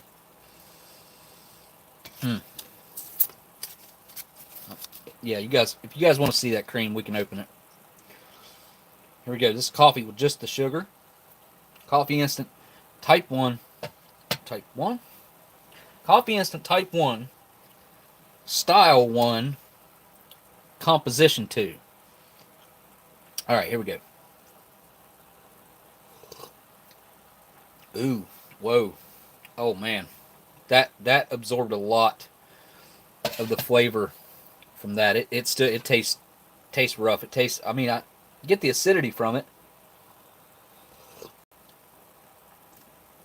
It just tastes like I'm chewing on a piece of old Christmas tree out of a basement that's been mildewed.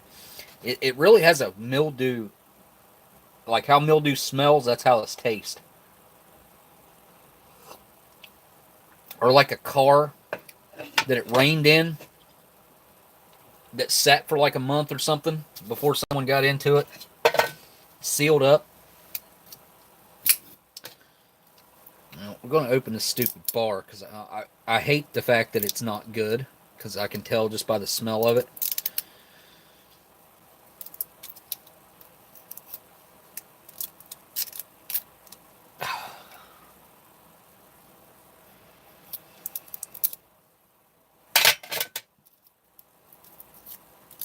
Alright, here we go. Well, that's interesting.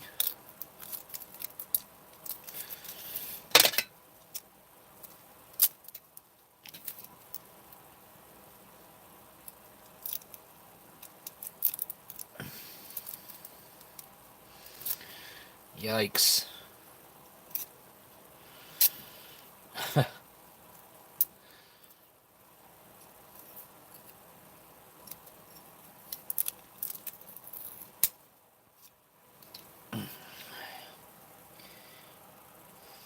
Oh, it just smells so bad. Holy crap, look how hard it is.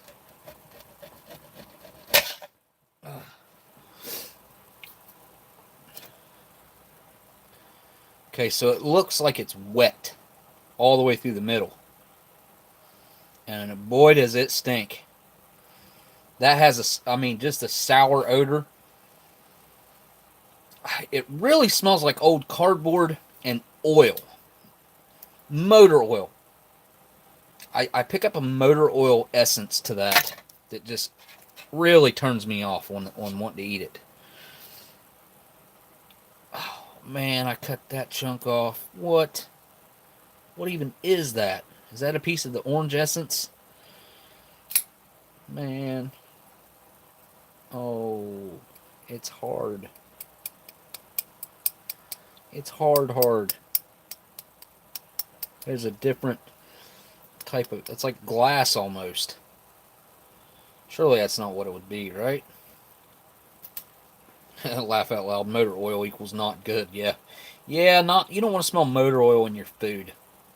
I mean, it really does have a slight hint of motor oil. I don't pick up any of the orange. Almost like a menthol-y type of... And that must be... I'll bet you that's from the orange. From the citrus. Oh, it's so weird. It smells like some really old cereal that I had before. It smells like it's oxygen damaged. And I know that's a hard description for me to give you guys without you knowing what that means or what that smells like. But I really come back to that acidic stomach bile smell, because that is what it smells like. Alright. It just... I mean... This thing... It ain't like the typical oatmeal cookie bars that you get, from the early MREs all the way up to 1998. Or even later, actually. In the long-range patrols. Alright. I gotta try it, right? Alright, here we go.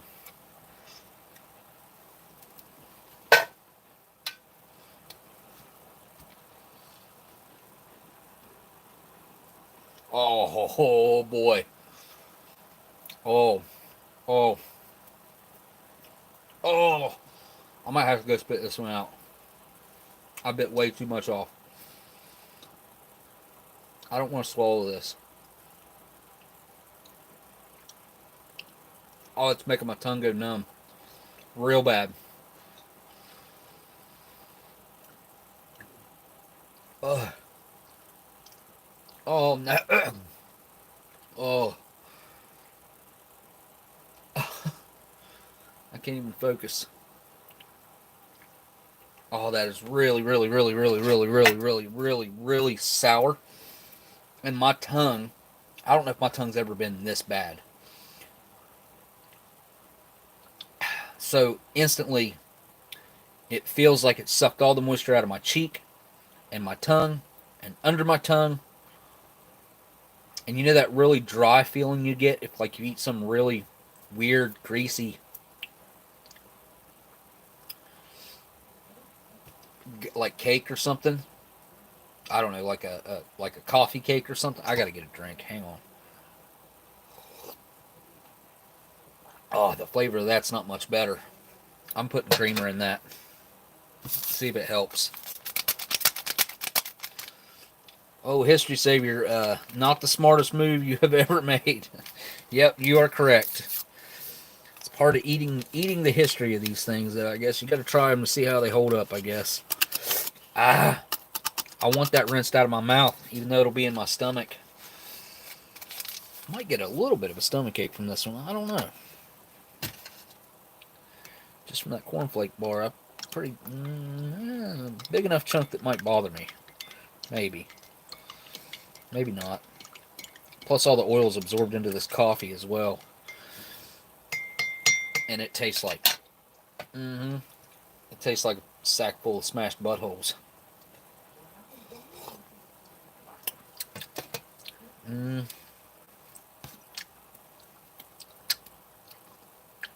It's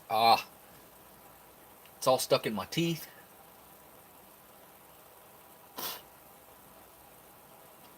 I don't know. That really dry. Like, oh, thanks for the super chat, History Savior. Man, did I forget to say that? Anyways, thank you for that super chat, History Savior. I gotta quit drinking that.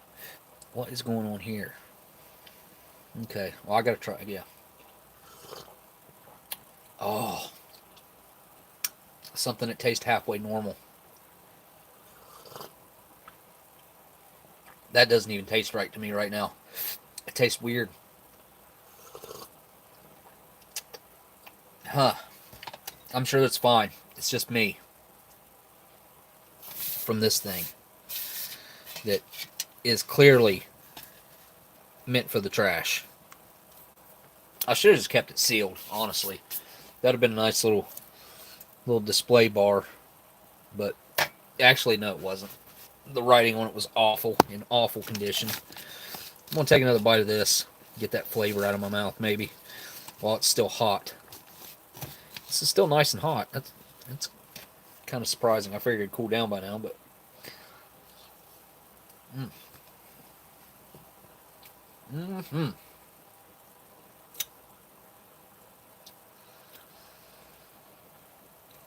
Ordo Militaris Radio.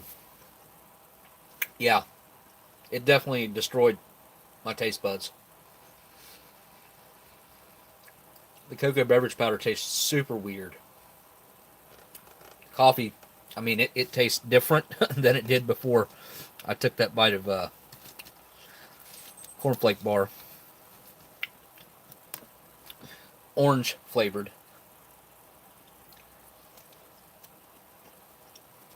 I really do enjoy the potatoes in here. They're something else. They absorbed a lot of that flavor. That's a fantastic main. I will say. If I got this back in the day, I would have been absolutely happy with it. Wouldn't have heard not one complaint out of me with this, because it is really good. Oh, well, other than the gristle, hard chunks of gristle that are in there that I really don't like.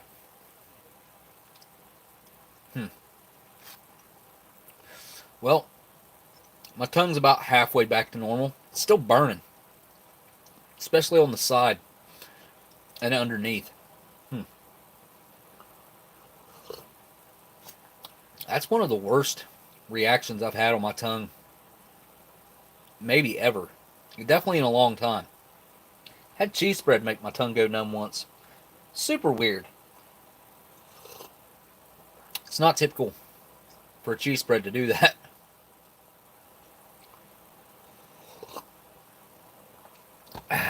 Yep. That's not bad. That's not bad. Big as a bag of food. Just, I don't know. What else do I have that I could share with y'all?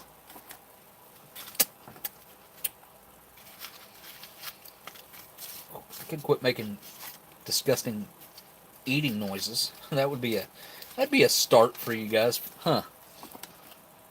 Try not to chew too much in your in your ear and that microphone up there. I don't like for you guys to have to hear that. I mean, I am eating though, so it's kind of impossible to avoid.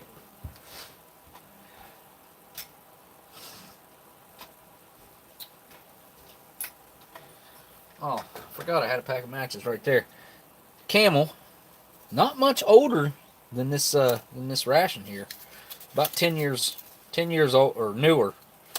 10 years newer than this ration, roughly. But got a nice little vintage filtered Camel here. I'm gonna wipe that bad boy up.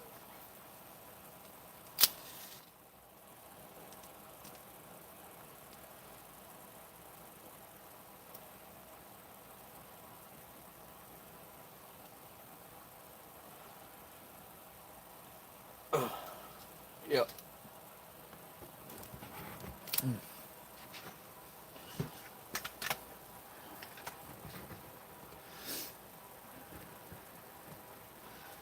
Step back a little bit. Hey, CT's here. What's up, CT? You guys go check out CT's channel. Type in CT Pizza Review or CT MRE or IMP Review, and that'll get you there. Like I said, my description has basically nothing in it. If you guys enjoy this type of stuff, hit the thumbs up or down. If you don't like it, I'm going to get blurry and tell you can hit the thumbs down or the thumbs up, either way. And if you want to help out getting this video passed around to the subscribers and all that stuff like that, comment, hit the thumbs up, play with the YouTube algorithm, kick it up, because that's the only way they're going to share my video with my own subscribers, is if you guys hit the thumbs up or the down or comment on this video, because YouTube has shadow banned me. They have. It's pretty crappy. It is what it is. This is not the first time they've done this over the years. This is probably the third or fourth solid time that I can guarantee you that they're throttling my account horribly. I wish I had good things to say about YouTube. I do. I wish I could come on here and be like, oh, it's the greatest place, and we have it. No, it's went so much downhill since I started making videos on YouTube, and I've always been able to talk to people. Obviously, you guys aren't in the room with me, but I talk to you like you are, and so I've never had an issue doing that. As far as talking, I've got the gift of gab, whatever you want to call it. But I never did well public speaking. Like, I really had an issue with that. And my vocabulary was pretty limited before I started YouTube. Still is. Not going to lie. I'd love to learn another language, even get more in depth in my own language, right?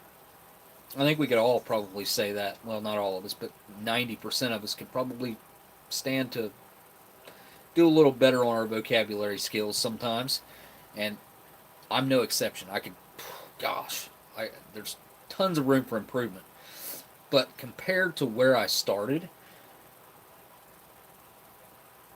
it's a difference. I don't know how big of a difference it is, because I just choose to not go back and watch my older videos, and I'm trying not to say the and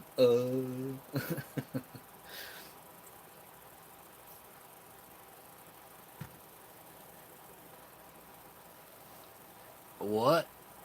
Blarney lady? You have the gift of Blarney lady? Laddie? Blarney? Laddie? Laddie. Why did I say lady? Wyoming Adventure says agreed, Smokey. What are you agreeing with? The fact we can all improve, or I'm in a different place now than where I started. Well, just do it because you enjoy it. Screw YouTube politics. It's fun to share with everyone in the community. Exactly. If I cared what YouTube thought, I wouldn't be here. Because they have tried their darndest, in my opinion, to discourage me from doing this.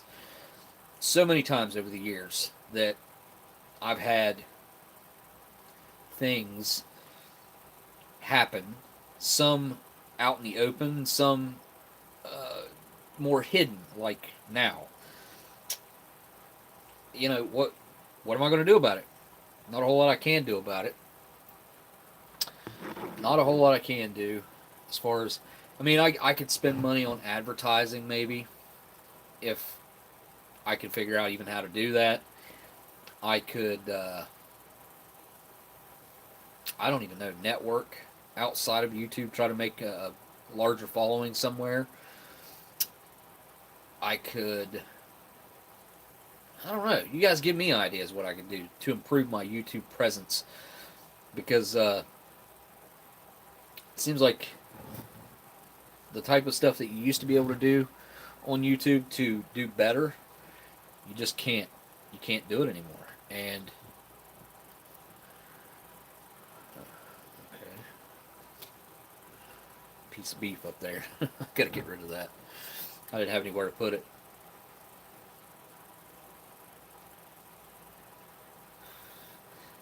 These things have been open for probably a year and a half, maybe longer, and they're not in any type of sealed container like the other Camels that I did. I opened 2 cans of Camels. 2 cans of Camels. Just saying that's like, wow, I had 2 cans of Camels, sealed cans of Camels that I've smoked on live streams. That's a lot of cigarettes, because that one can was a 60 count and the other one was a 40 or 50 count. And I only smoked one a stream for a long time. I only stream once a week. So I've been doing this for years now. I think I've been live streaming now for 3 solid years. Just about. I think I started in 2017, roughly. Yeah, this thing's my point. What I was going to say about these is they burn up, which I talked most of that one away. They burn up like the wick, like the fuse on a piece of TNT. And that's what the guys used to say about those vintage 4 and 5 packs from the Vietnam era. That's what they used to say about those. They used to say, "Oh yeah, them things they light them up and they burn up like a fuse on a piece of TNT or something, or on a firecracker." Not been my experience, but that could have something to do with the fact that all the ones that I've smoked have been aged after aging in a hermetically sealed package for 40, 50, 60 years. Actually 50, 60, 70, 80 years. I think, I can't remember what the oldest cigarette I've smoked, but I have a pack of 1908 cigarettes that I am very anxious to get to at some point in time in the near future, that I can't wait to try out, because I want to see what kind of differences there were, if any. Oh, sorry guys, I thought I was watching the chat, but I must have touched it at some point.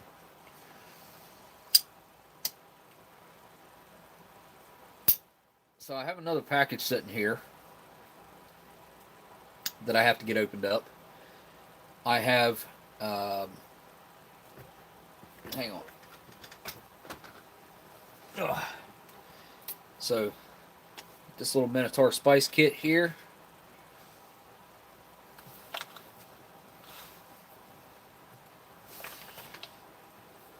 And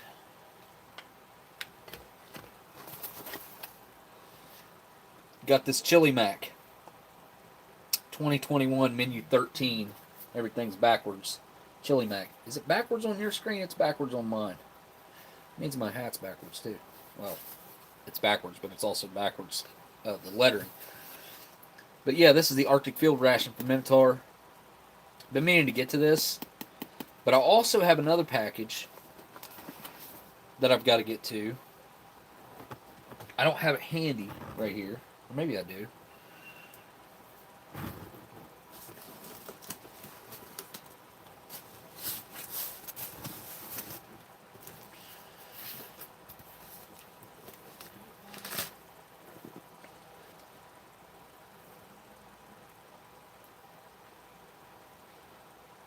Randy. Got the package here from Randy. It has the beef with mushrooms in it, and also the strange looking drink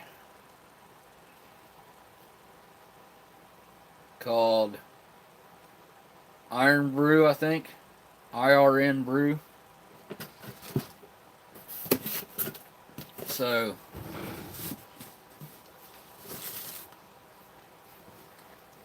that stuff right there, I need to do that on live streams. Ruby Czar, my birthday is Tuesday. Well, happy early birthday. What's your favorite history savior? The beef with mushrooms? Oh, Chili Mac. Maybe. Maybe. What happened to your truck, CT? I did an entire video on the... Oh, really? I had no idea. I assume it's probably pretty good. That's probably why he sent it. Ruby, you're welcome. Hope you have a good birthday Tuesday. Tuesday'd be, what, the 23rd?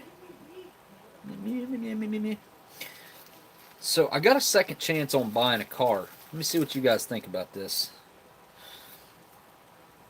Let me open it up.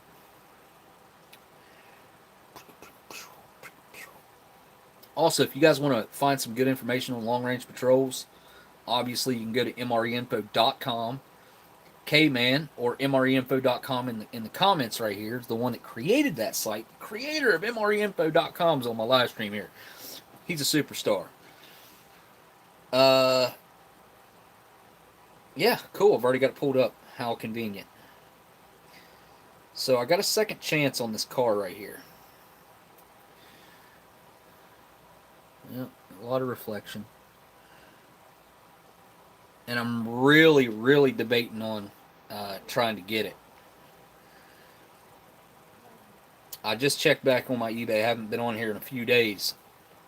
And I got this message from this guy like almost 3 days ago. This car sold. But, of course, as a lot of times on eBay it happens, the person did not come and pay for it. So, now, I want to show you guys the real reason why I might want this car. Although it's a nice car, leather, loaded. It's a 2SS, got real nice wheels and ground effects kit that came on it. It's got a bigger spoiler that they put on there. But right here, this is the main reason why I'm considering getting this car. Yep, that is a supercharger on the 6.2 liter in that car. I think it makes right around 600 horsepower if I'm not mistaken. And it's a 6-speed, which I haven't driven really a standard outside of driving my son's car a tiny bit when I test drove it and we bought it. And I may have pulled it around the block a few times or something. I think it's an LT. It might be an LS2. Or is it an LS3? Hang on. Maybe it'll tell me.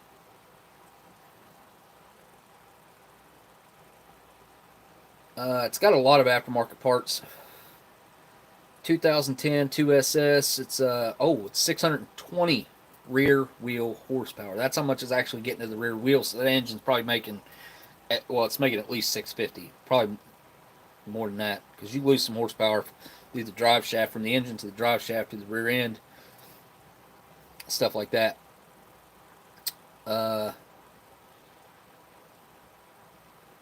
It's got a Magnuson TBS 2300 2.8 supercharger running at 8 psi, which is good. That's lower psi. I don't want to do a 10 because the engine wouldn't last. It just wouldn't last. You could daily drive this car. Custom ground blower cam from Tick Performance, 223 by 239. A ZL1 fuel pump, Borla long tube headers, Borla mid pipes, Borla catback, QTP electric cutouts. So the exhaust has cutouts, raise up and make it a lot louder. Probably dump it right in front of the rear seats or something like that, somewhere along in that area. It's got a Hurst short throw shifter. Anyway, I the front and rear tires only have 2,500 miles on it. That's a big plus because I can guarantee you those are expensive. It's got the Hot Wheels carbon fiber hood, uh, carbon fiber rear spoiler, Lingenfelter, engine covers, factory ground effects package, black leather interior, power sunroof, heated seats, cold AC, hot heat. That is what the description thinks or says. I can get it guaranteed. Well, I think I can get it for 20 grand. It's a lot of money. It's a lot of money. I've been saving up for a car for many, many years though, and yeah, don't hit potholes. Yeah, I know. I was actually thinking about that, Aletha, because my roads around here aren't that great. But got a motorcycle license. My uncle was going to give me his 1975. Oh, wow. I'll bet you that. I got to look that up. Got to see a picture. 1975 Moto Giza. How you spell that? Guzzi. Guzzi. ZZI.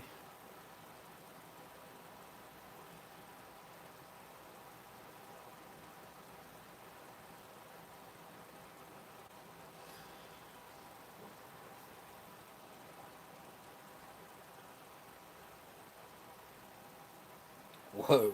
Look at that.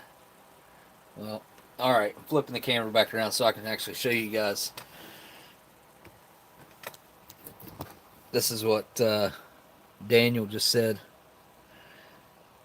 The Moto Guzzi. Police Interceptor.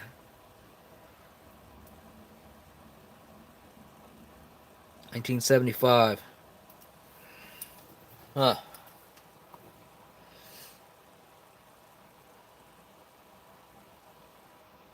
Yeah, I've got a good daily driver. I've been wanting something. When I had kids, I used to always have a car, sports car, and after I had kids, that went away.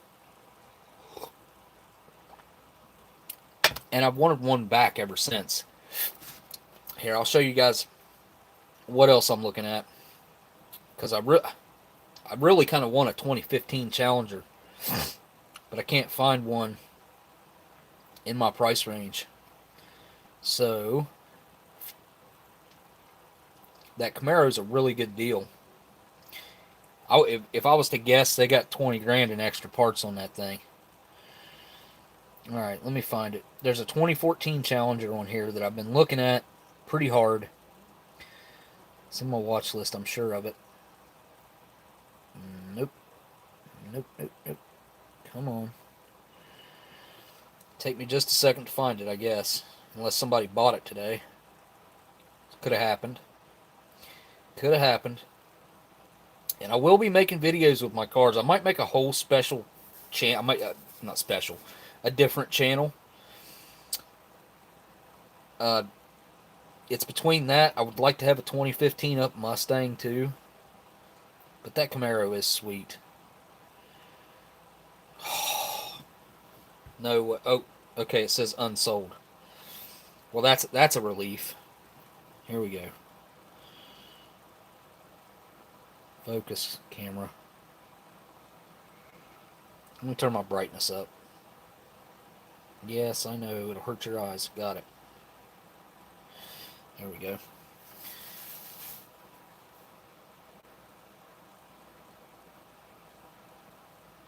It's a pretty sharp car. And this one, I have a feeling, would be pretty daggone reliable. They both have about the exact same amount of miles on them. What I really don't like about this one is it doesn't have leather interior. Yeah, I'm being picky, but that's the most amount of money I've ever spent my entire life in one go. That's 6 speed too, so that's nice. But one thing I hate about this car is that it's got the 5.7 in it. Not a huge fan of the 5.7. I'd much rather have the 6.2. But it does have the wheels that I like on it. So I don't know. Really don't know what yeah, I was thinking about making an offer on this one, and maybe being able to get this one $7,000 cheaper than that Camaro, which actually that's a substantial amount of money. I mean, I don't know, but you guys see the interior in this, right? Let me show you real quick what the difference is. I'm sure you well, maybe you don't know the difference, but the 2015 ups, if I can find one. Probably not going to be able to find one.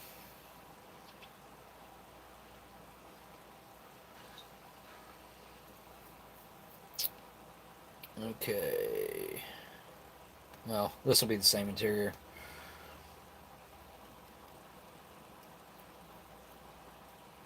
See. Hang on. Completely different center console. Different infotainment center. Different gauges. Way different. I don't know. Guess I'm just asking for y'all's opinion to weigh in on what I've been thinking about.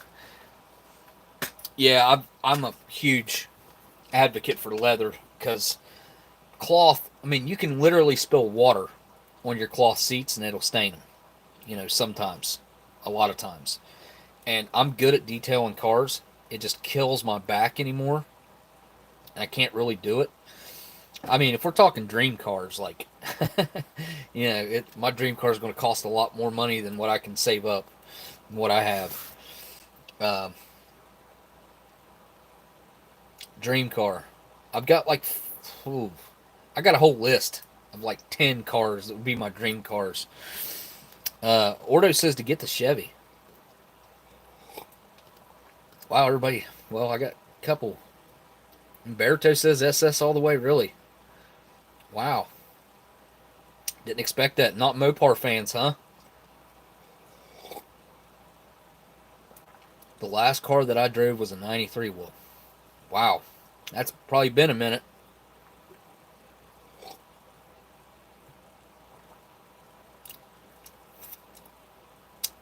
Dan. Yeah, I thought about that. I could probably put a leather interior in that thing for $800. Go pull it out of a junk car, out of a wrecked car. Um, the thing, like the big differences are the gauges and the infotainment center and what that infotainment center does in those 2015 and ups. Like they have all kinds of crazy add-ons. Like they have like it's like a trans brake. That may even be what it's called, but it's like a race start. And then there's it'll give you your 0 to 60 time, how many G's you're pulling, all kinds of fun driver information that is really advanced, in my opinion, to have in a car.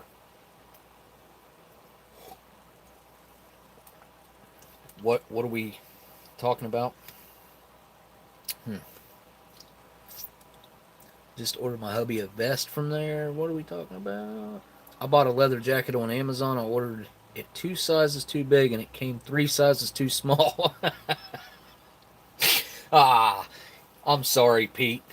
That's just so typical of Amazon. Like, you'll never see me be an advocate for Amazon. I've thought about doing that Amazon. What's it called? Dang it, I can't remember what it's called now. It's just on the tip of my tongue. Oh, affiliate. Like being an Amazon affiliate and like putting links out there for everybody to use, and every time they use my affiliate link, I get like some pennies or something. But yeah, I guess I could still do that one of these days. I don't know. I don't know how productive it'd be. Man, that got thick at the bottom. Real thick. I'm still craving something else. Like I said, I've been had these on standby here because I had them put away, kind of tucked away and forgot about them. These clankers that Dan sent me. It's the pink one. Can't really tell that's pink, can you? Almost looks white on my camera. What is it?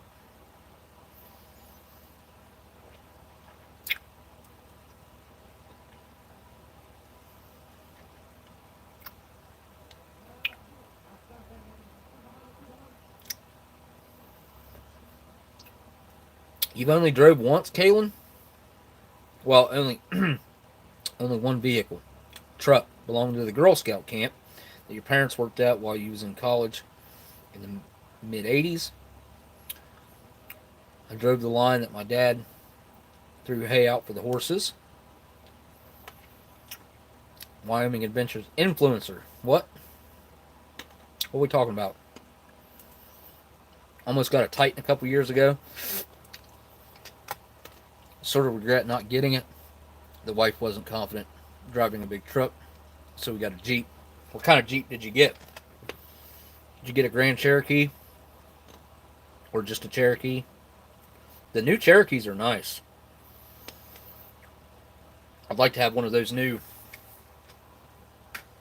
Hellcat Cherokees, though. Holy crap, man, them things are amazing. Oh, a super chat? Oh, I'm into pain. Whoa, hey, what's up? Long time no see. Wow. Holy crap, no doubt. I would suggest going and checking out last week's live stream because it was pretty crazy. And there's a lot of information and stuff about long range patrols in the beginning of this one too, if you're interested. But it's really good to see you in the chat, man. If you guys don't care to hit that thumbs up or down, maybe the YouTube algorithm will shine down upon me for a change and share this with my actual subscribers. I doubt it. Oh no, I got a pink one again. Dang it. Alright, I gotta get a different one. Not that I don't like the pink ones, because I do. Just wanted a different flavor. Oh, pink again. Yikes. Ah, yellow.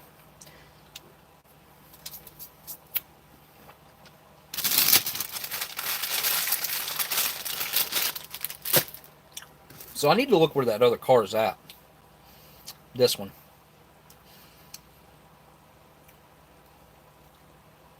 Seems like they were both about the same distance away. This one's in Michigan.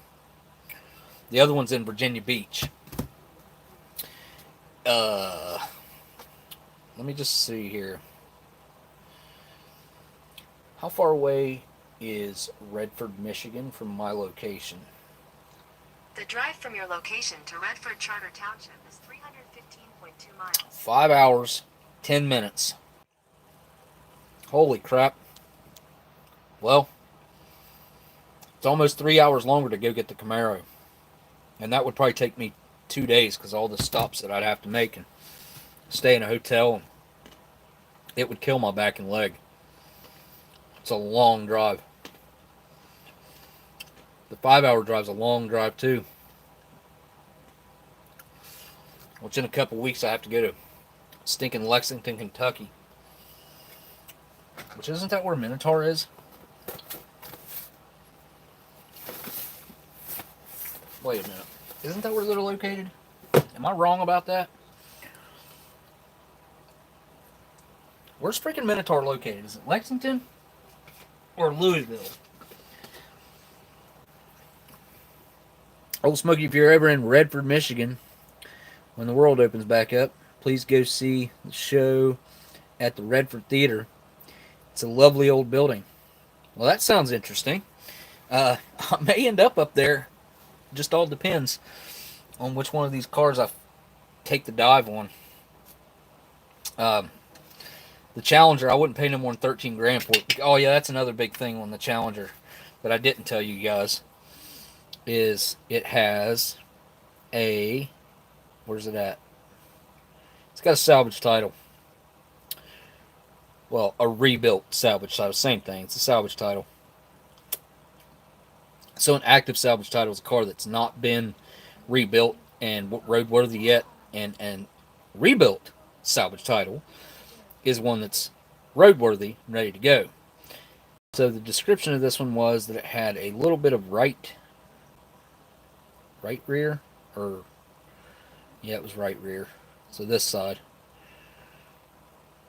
right here, damaged somewhere in that area. I'd be curious to know if it's full of Bondo or something. I hope it wouldn't be, but it'd be much better to cut the quarter panel out and replace it. Oh, my chat's gone. Ha, it's gone. What the freak?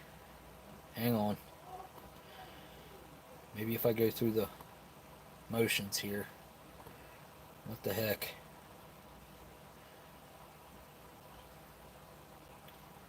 My little blue arrow's popping up, but nobody's chats are popping up.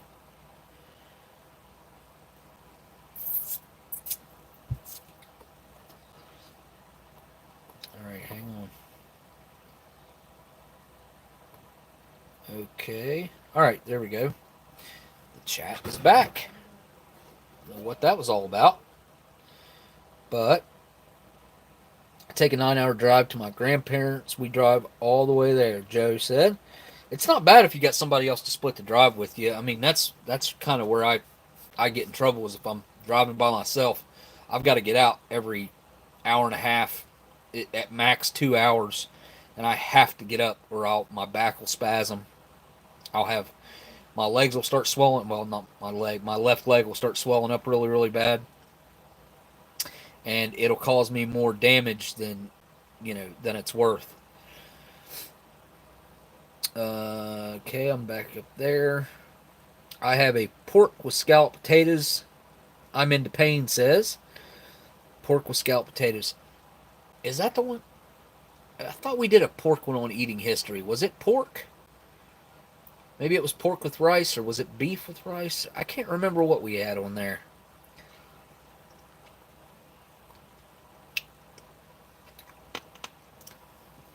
You know what's sad? I don't have a copy of Eating History. I'm going to have to buy it, I guess. I kind of feel like I shouldn't have to. They should give me that. Am I wrong about that? Is that being like, am I expecting too much? They should give me a copy of that show, I feel like.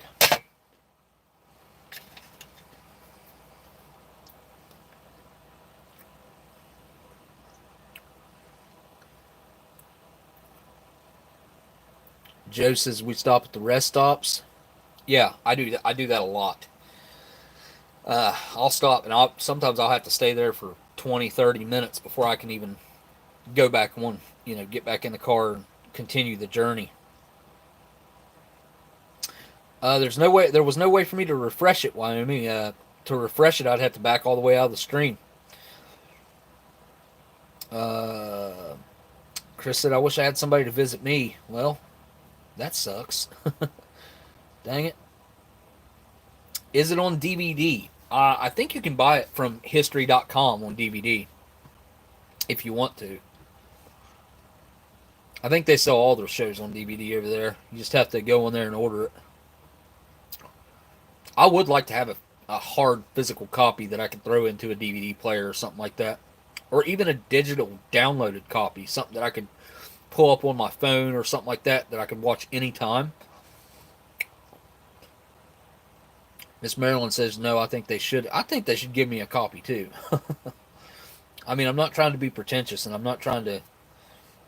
I mean, I'm humbled by the whole experience and everything, but I wouldn't mind having it.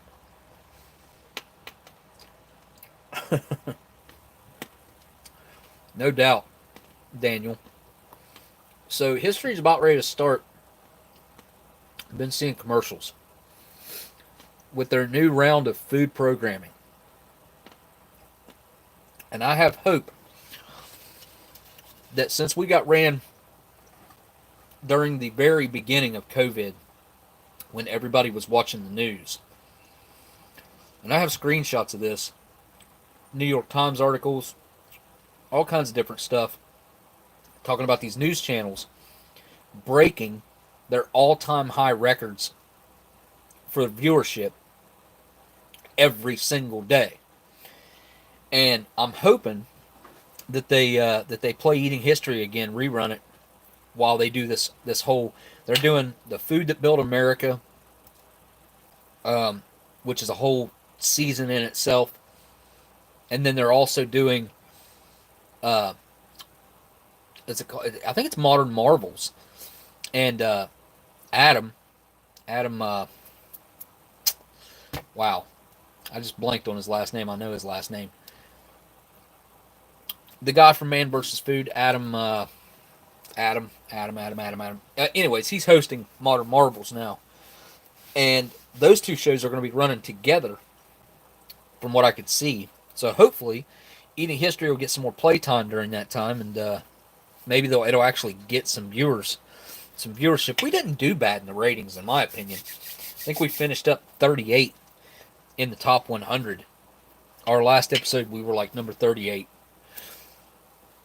37 or 38, I can't remember. I have screenshots of that too. Richmond, yes, Jesse, that's right. Richmond, he's hosting it, that's right. Dang it, I couldn't remember. But yeah, had to look it up. Yeah, I don't know why I couldn't remember that, because I've thought about it numerous times recently, and it's not like I don't know that name.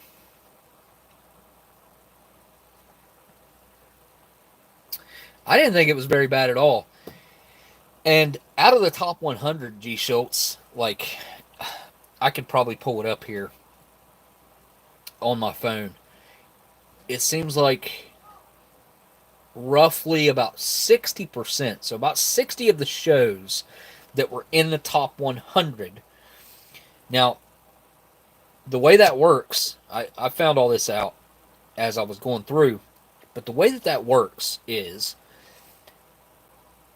they rate it by each half hour or hour. And at 10 o'clock on Wednesday, every single show that's on television, period, the news, PBS, you name it, public television, doesn't matter. Every single show that was on at 10 o'clock is who we were up against, right? As far as the ratings go. So thousands of shows, literally thousands of television shows on at that point in time. And we ended up finishing up 38th. And we started off in the top 100, which is really good.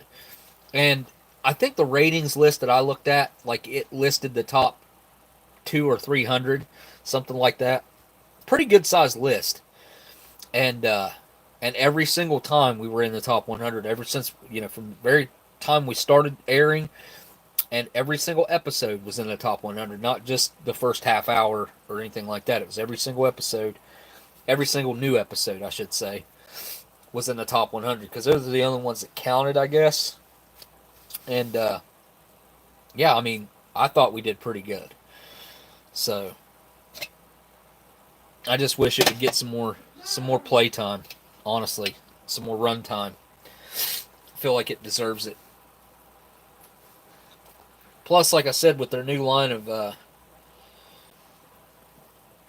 programming being all about food, it would fit in perfectly with the new programming.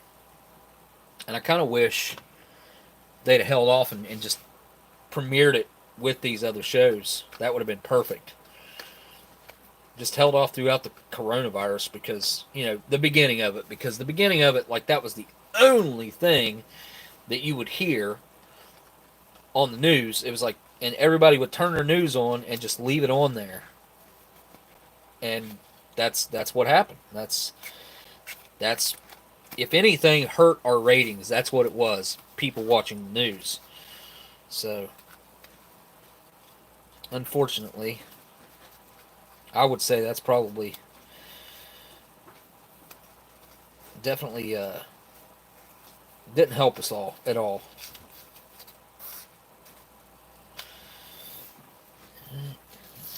Palm off here.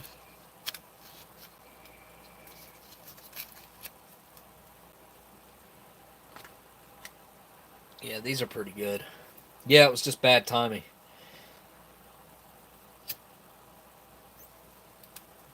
It reminded me a whole lot of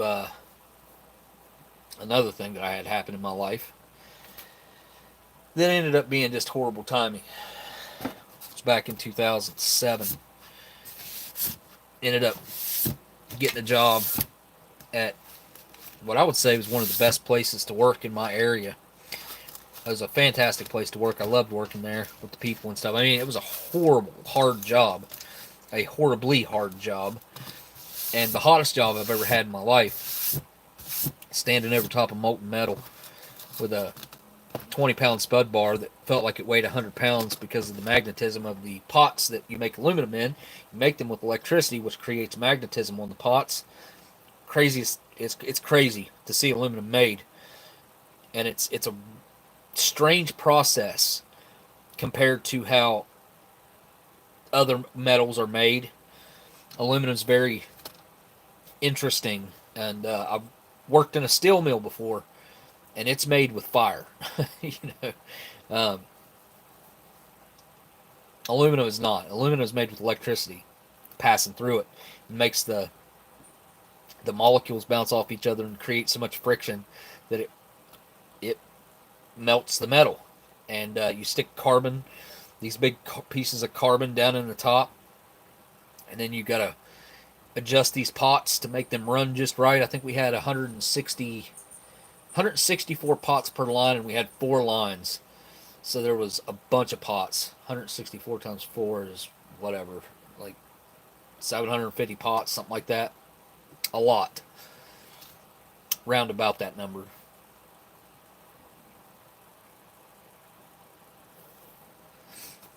Oh, my chat quit again. Never seen it at all. What are we talking about? Fan of the brown bag hash. Saw it with my own eyeballs. Wait, what? Curious Pete? I know Smokey is a fan of the brown bag hash. Saw it with my own. Yeah, corned beef hash is my favorite MRE menu of all time. You know, I've been thinking about that a lot. Oh, okay, Ruby. Well, you can go to history.com and watch it for free. If you have cable or satellite or anything like that, you can go to history.com and log in on your home Wi-Fi. It'll take you right into history.com, and you can watch it for free. They sell it here on YouTube. I'm going to have to buy it, I guess. So I have a downloaded copy of it. Pretty sure they do. They did. Hopefully it's still available for purchase.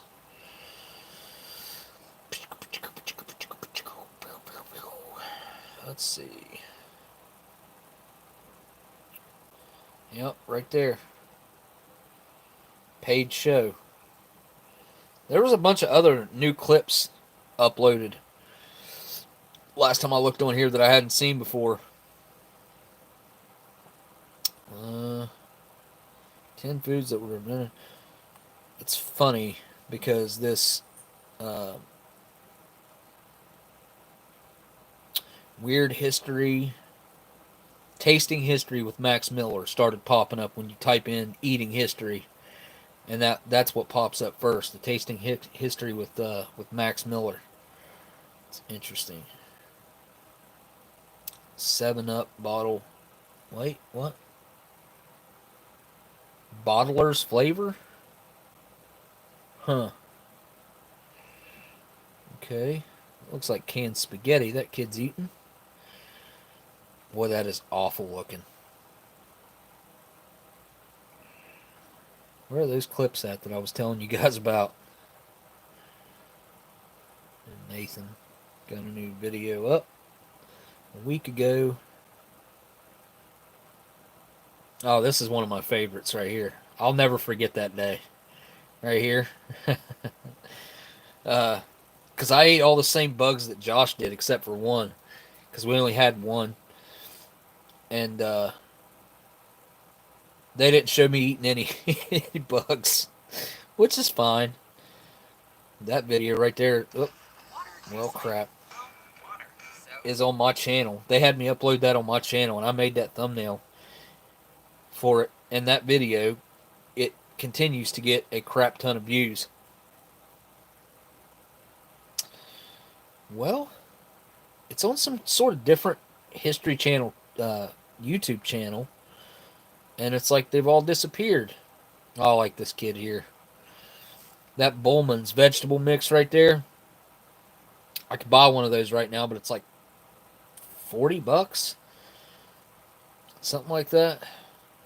Thinking about taking the dive and buying it. I've never seen that clip. Do expiration dates matter? Some do and some don't. You want an honest answer to that? Some of them matter, some of them don't.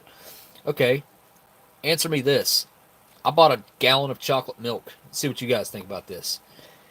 I bought a gallon of chocolate milk not that long ago. The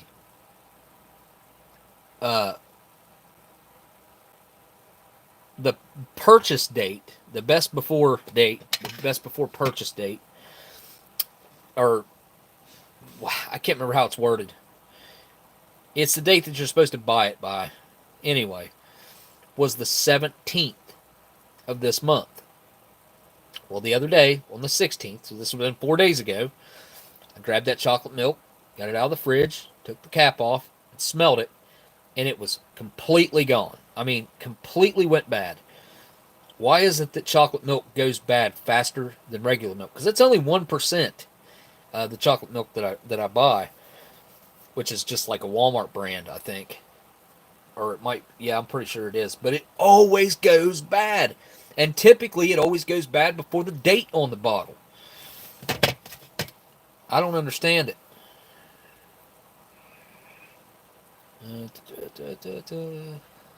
Where in the heck did all these clips go? That's Josh's after show. That was fun. That's also on my channel. Project Blue Book. Another Josh. What the heck happened to those clips? They've disappeared. I wonder if they were illegal or something. You know, I'm really wondering now. Oh, somebody reviewed the show. Huh. Oh, I don't know if I want to watch that.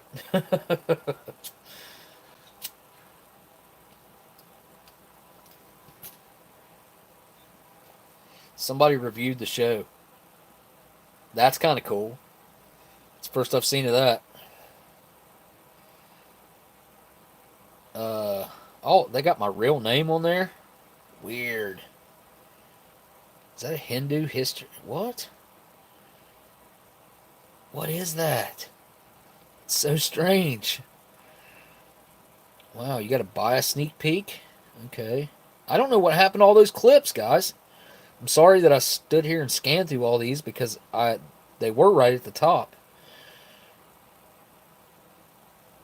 1.6. Okay. Whoa. What is going on here? I gotta click on one of these guys. I can't put it on the channel, but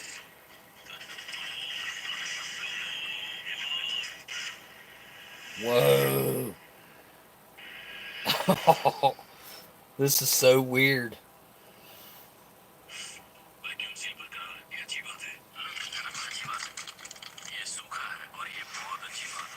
Ah, what is this?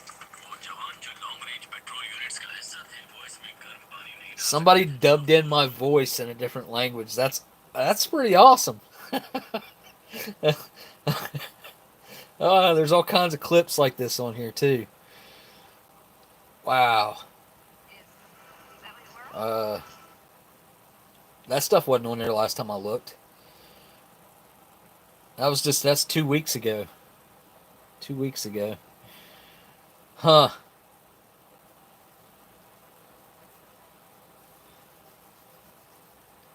I don't know why they're using my real name like that. That's so weird. Anyway.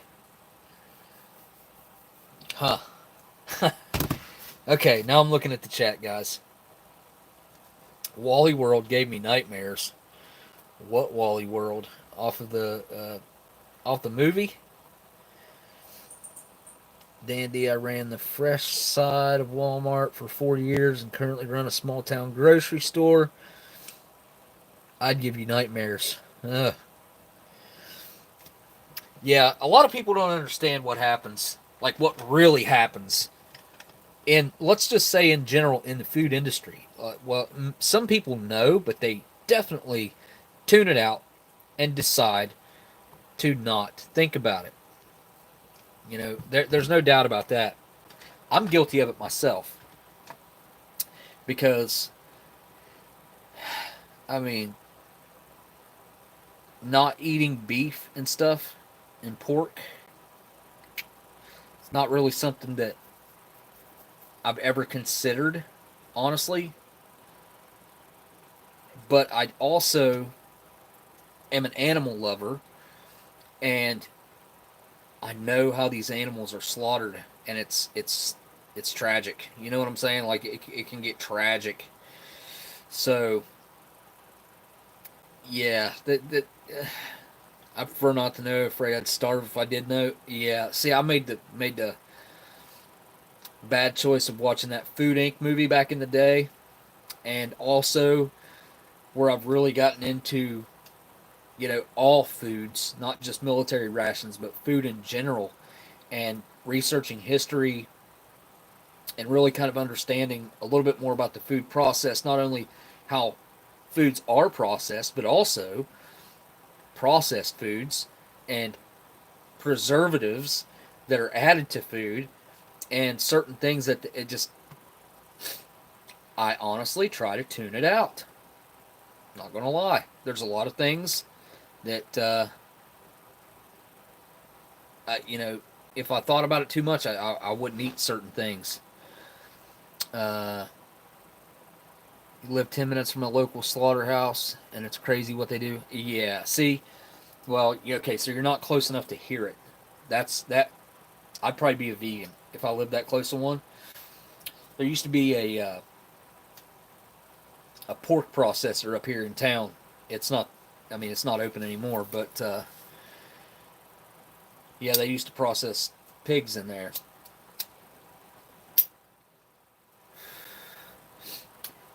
It's just different nowadays. I mean, it's the world's so big. There's so many people to keep up with the demand. Some pretty brutal stuff goes down. You know what I mean? It's all the smells. I can imagine. Probably something like that ration that I opened up last week.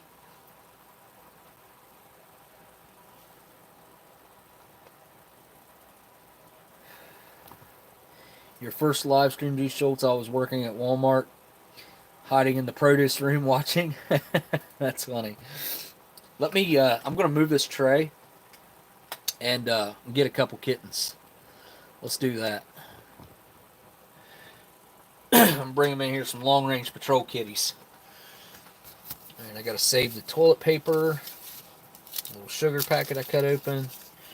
Put all that back in the bag up here. Cream substitute. And I will be finishing that. Just, I can't eat it all at once. It's too much. Too much salt. Alright. Just going to set that coffee down right there, and I'll carry this in there when I go get them.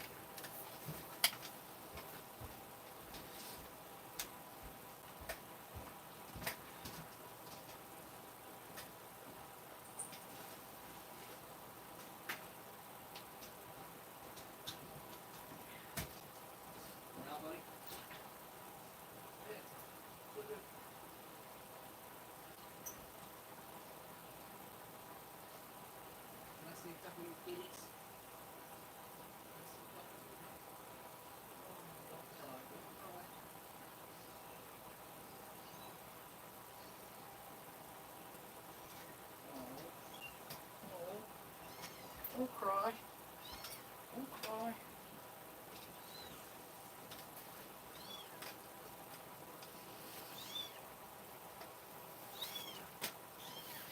Yes, little lion. You little tiger. Here we go. They can't really walk yet.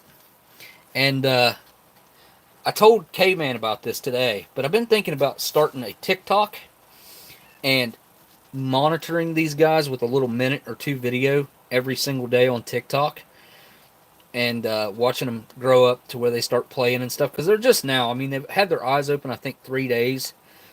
Or has it been longer than 3 days? Oh, why? Here, get that stuff off your eye. Little gook. Little goopy eye. This one right here, his eyes don't get nasty. This is baby Garfield. His daddy name is Garfield, and he looks just like this, a little orange cat. Come here. Oh, the girls just went to bed? No. You have to get them up, G. Schultz. I wish I could bring one of these to you. You probably can't have it, though. Where you live, I don't know. I'd almost do it, though. What? I think this one's got cross eyes. His mommy's got cross eyes. Here. Stand up right there. Come here. Come here, runt. This is the runt. Oh, it's okay. It's okay. Let me wipe your face. Dang it. Oh, it's okay. It's okay. It's okay. Come here. Come here. Oh my, come here. Come here. That's a boy Garfield. Here. Walk over here, buddy. Well, folks can see you. He's up on 4 legs. Just barely. He's super wobbly. Oh! Ah. What, buddy? Or baby? I don't know what you are yet. Boy or a girl. I don't even know if I can tell. Aww. Okay, okay. I'm gonna take you back to your mommy and get the other two. You're moving around pretty good there, little Garfield. Oh, oh, goodness. All right, all right, all right. You're being a crybaby. You're being a crybaby.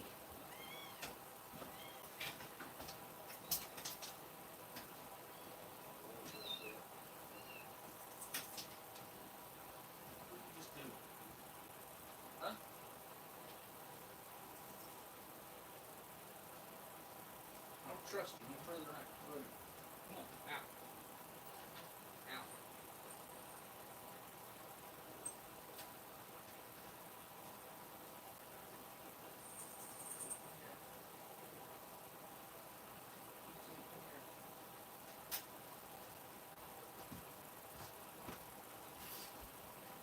Okay.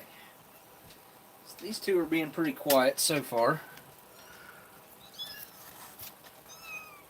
That's the biggest one.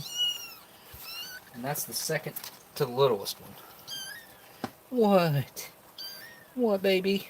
Oh, you crying? You can't stand up yet, can you? You can't even stand up yet, can you? Uh-huh.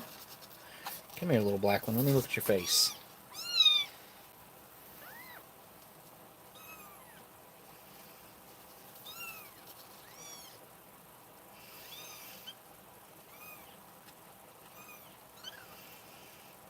He's got gook in his eyes, too. I don't know how to prevent it. I clean them out every day for them. They get nasty. Only one of them, not both eyes.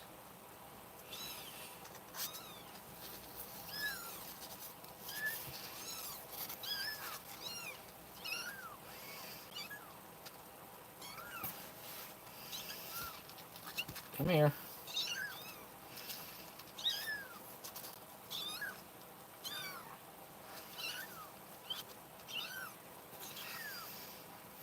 Okay, here he is.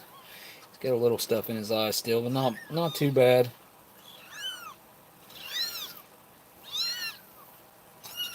Or she. This one can't even stand up. Oh, come here, little one. Come here. Oh, your little eye's nasty. Your little eyeball's nasty. That's not too bad.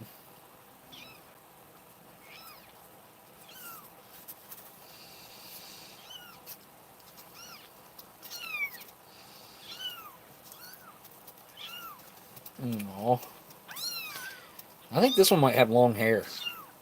It almost looks like it's going to have long fur. Here, let go. Oh, it's okay. Look, you're not going to go anywhere. Come here.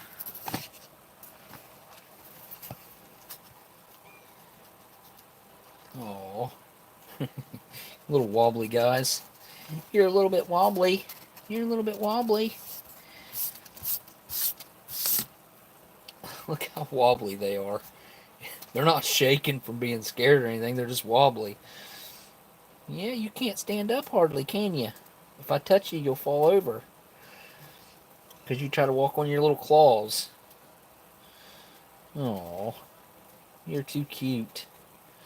You're too cute. Yes, you are. Yes, you are. What's the matter, little baby? It's okay. Oh. No. Yeah, they're definitely wobbly. They are wobbly. Come here. Yes, you're tiny. You're tiny. Yes, your little eyes got gook in it. Daggone it. Daggone it. Here. Oh, there you go. Taking off walking. That slick surface is not doing anything for you, is it? If you like little kitties, hit that thumbs up for us, huh? Hit that thumbs up. Here. With your paw. Yay. Look at that little paw. Them claws. You got crumbs on your belly from my table. Sorry about that, little one. Sorry about that. Do you have them too? Probably. It's okay. It's okay. It's okay. Look how big this one's paws are. Hang on, buddy. Look how big. He's a big one. Or she's a big one. I don't know. I can't tell. I think they're just about old enough to be able to tell.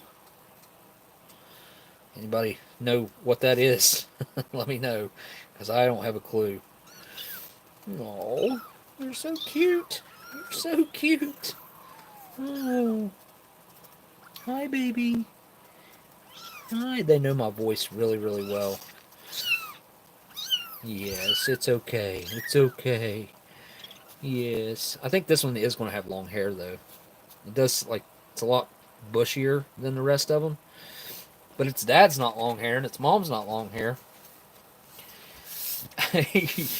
My old cat woke me up to show me. That's funny. Come here. Come here. Come here. Oh, he's a little baby. Yeah. Yeah. Oh, yes. Yes. Daggone it. You're too cute. I don't know. I guess they do look pretty different. Okay, I didn't Google this yet. Aren't most all black cats males? Or am I wrong? Because I've never seen a female all black cat. I mean, the females I have saw have had like a white spot on their belly. This thing doesn't have a white spot on it nowhere. Like it's all black cat. No spots nowhere. Not even under its chin or anything. It's all black kitty. And I think all black cats are typically males. I can vouch for having a few female black cats. Really? Huh. Well, I guess I was wrong. Huh. I guess just typically all I usually see is the males. Got a couple all black males. Oh, look at you. You can't even move. Oh. Oh, you're watching an episode of Modern Marvels with Adam Richmond? Where they were making chocolate-covered bugs? Huh. Is that on tonight or something? Weird. But yeah, I knew they were going to start that programming soon. And I don't know. I'll tell you guys about it after it airs. I can't tell you now. So I know something. I know a lot, actually, about that show. Insider information. Oh. Here, let's do this. Take the camera off.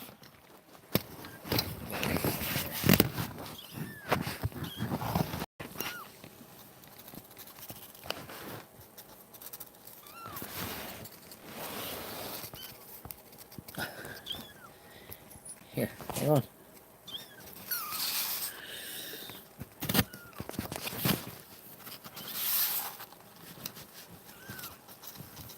He's getting right up on the camera.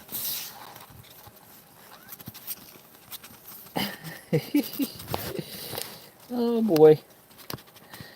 Oh, the little gray one. He just can't move. Look at him.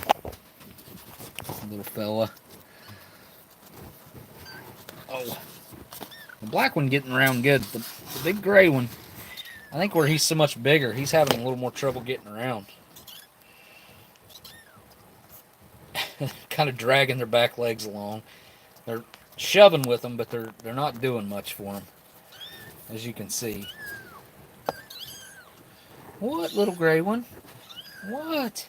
I'm not going to name them. They all have homes now, so I'm not going to name them. And as soon as they're gone, or as soon as they're gone, I'm going to take the mommy and get her fixed. She was just a stray that showed up, a Siamese. She looks like a full-blooded Siamese stray that showed up. Aww.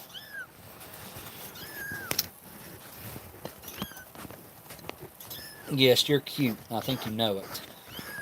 I think you guys know that you're cute. What are you meowing about, baby? Huh? What are you meowing about, huh? Let me get this cocoa beverage powder away, because I don't want you guys getting that on you. Whoops. There we go. There we go. What? What? What are you doing, little one? Huh? What are you doing, little one? Huh? Come here.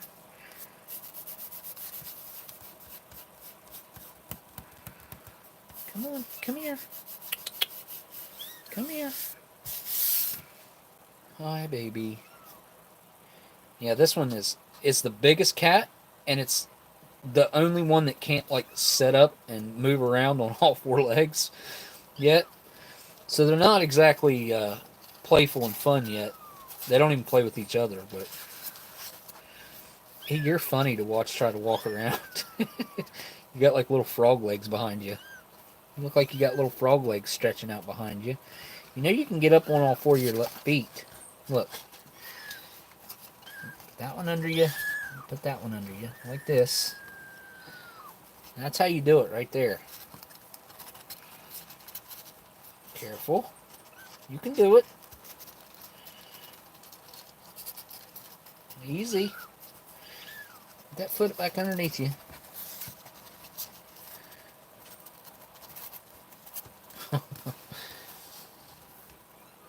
I'm trying to help you.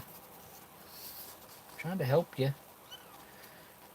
Trying to help you. You silly kitty. Hi. You're all over the place. You're all over the place. You having fun? Yeah? You happy to be out of your box? You guys happy to be out of your box? Huh? You're really getting the hang of it, aren't you? Oh, there go your feet. I'm trying to help you. Hold your feet for you so they don't slide. Oh, you got turned around. That's good. You going in circles? Or are you coming to me? You gonna come to me? Huh? You're so fluffy. You're so fluffy, that long hair. You're so cute. Okay, guys. Don't forget to hit that thumbs up or down. Either way. If you learned something from this, great. And if you enjoyed it, that's great. If you didn't, understand. I totally get it. Live streams are not for everybody. I want to say a huge thanks to everybody who sent a super chat in tonight, and also another huge thanks to my patrons, you guys. I've been thinking about uploading some unedited footage over there for you guys. I don't know if you'd like that or not. I mean, I hate the idea of having that unedited footage up there, but at the same time, like it's content that probably a lot of people aren't going to get to see. I've got I don't even know how many ration reviews that I've done that that something was wrong with that I wouldn't post. I've been thinking about putting those up and having them locked here on YouTube or privated, whatever, and sharing them over there on the on Patreon, so you guys could see those, like the footage of me and Steve at the meetup and stuff like that. But I don't know. I don't know if that's something that would be worth you guys' time or not, because I'd like to give you guys something like that on Patreon, just that you could have, that nobody else could access. So anyway, so this has been another week with the kittens. This is this the third Saturday? I think it's the third Saturday. I probably couldn't show them the first Saturday because they were only 3 days old, 4 days old. They were born on a Wednesday morning. And see, that'd have been Thursday morning, Friday morning. Yeah, they'd only been 3 days old. Because Thursday morning they'd have been a day old, Friday morning 2 days old, Saturday morning 3 days old. So, yeah. Anyways, second week with the kittens. Oh, you don't like being upside down. I know. Yes, wave bye-bye. Wave bye. Can you wave bye? Oh. Here, come here. Come here, I got you. Come here. Oh, you're so precious. You're so precious. Him goes right to sleep. As soon as I grab the scruff of his neck, he just went right out. Boom. Like a light. It's okay, buddy. Come here. Or little girl, whatever you are. Anyways, it was great having all you guys here tonight. Again, thank you guys for the super chats. Robin Barndeau with the largest super chat tonight. Barndeau, sorry. Huge thanks for that, and everybody else who also contributed. History Savior got that giveaway coming up tomorrow. Live stream. Ration Museum. You guys definitely show up to that. I'll try to be there and hanging out in the chat like I usually am. So I can do any type of question and answer thing while we're over there messing around. And I think Sean's going to be eating he's going to be having my favorite menu, I do believe, tomorrow. Like a 92 corned beef hash, which will be probably amazing. And he opened up a really weird case that, I don't know, somebody was into already, but he got 2 corned beef hashes in there and like 3 ham slices. So actually not a bad case, to be honest. You having those extra menus like that, because those menus right there hold up well. And they're good menus. So, but anyways, huge thanks to you guys for just spending any amount of your time over here with me. I really do appreciate it. Your time is valuable, and I recognize that, and I appreciate that. So again, thank you guys so much for spending your time with me, and the little kittens here for a little bit too. They appreciate it, don't you, little one? Oh, look how cute. Yeah. He said, yeah. Or she said, yeah, whatever it is. I don't know what it is. But alright, guys. I guess now really all I got left to do is say thank you guys for watching. Don't forget the Ration Museum live stream tomorrow. And I'll see you on the next live stream. Later.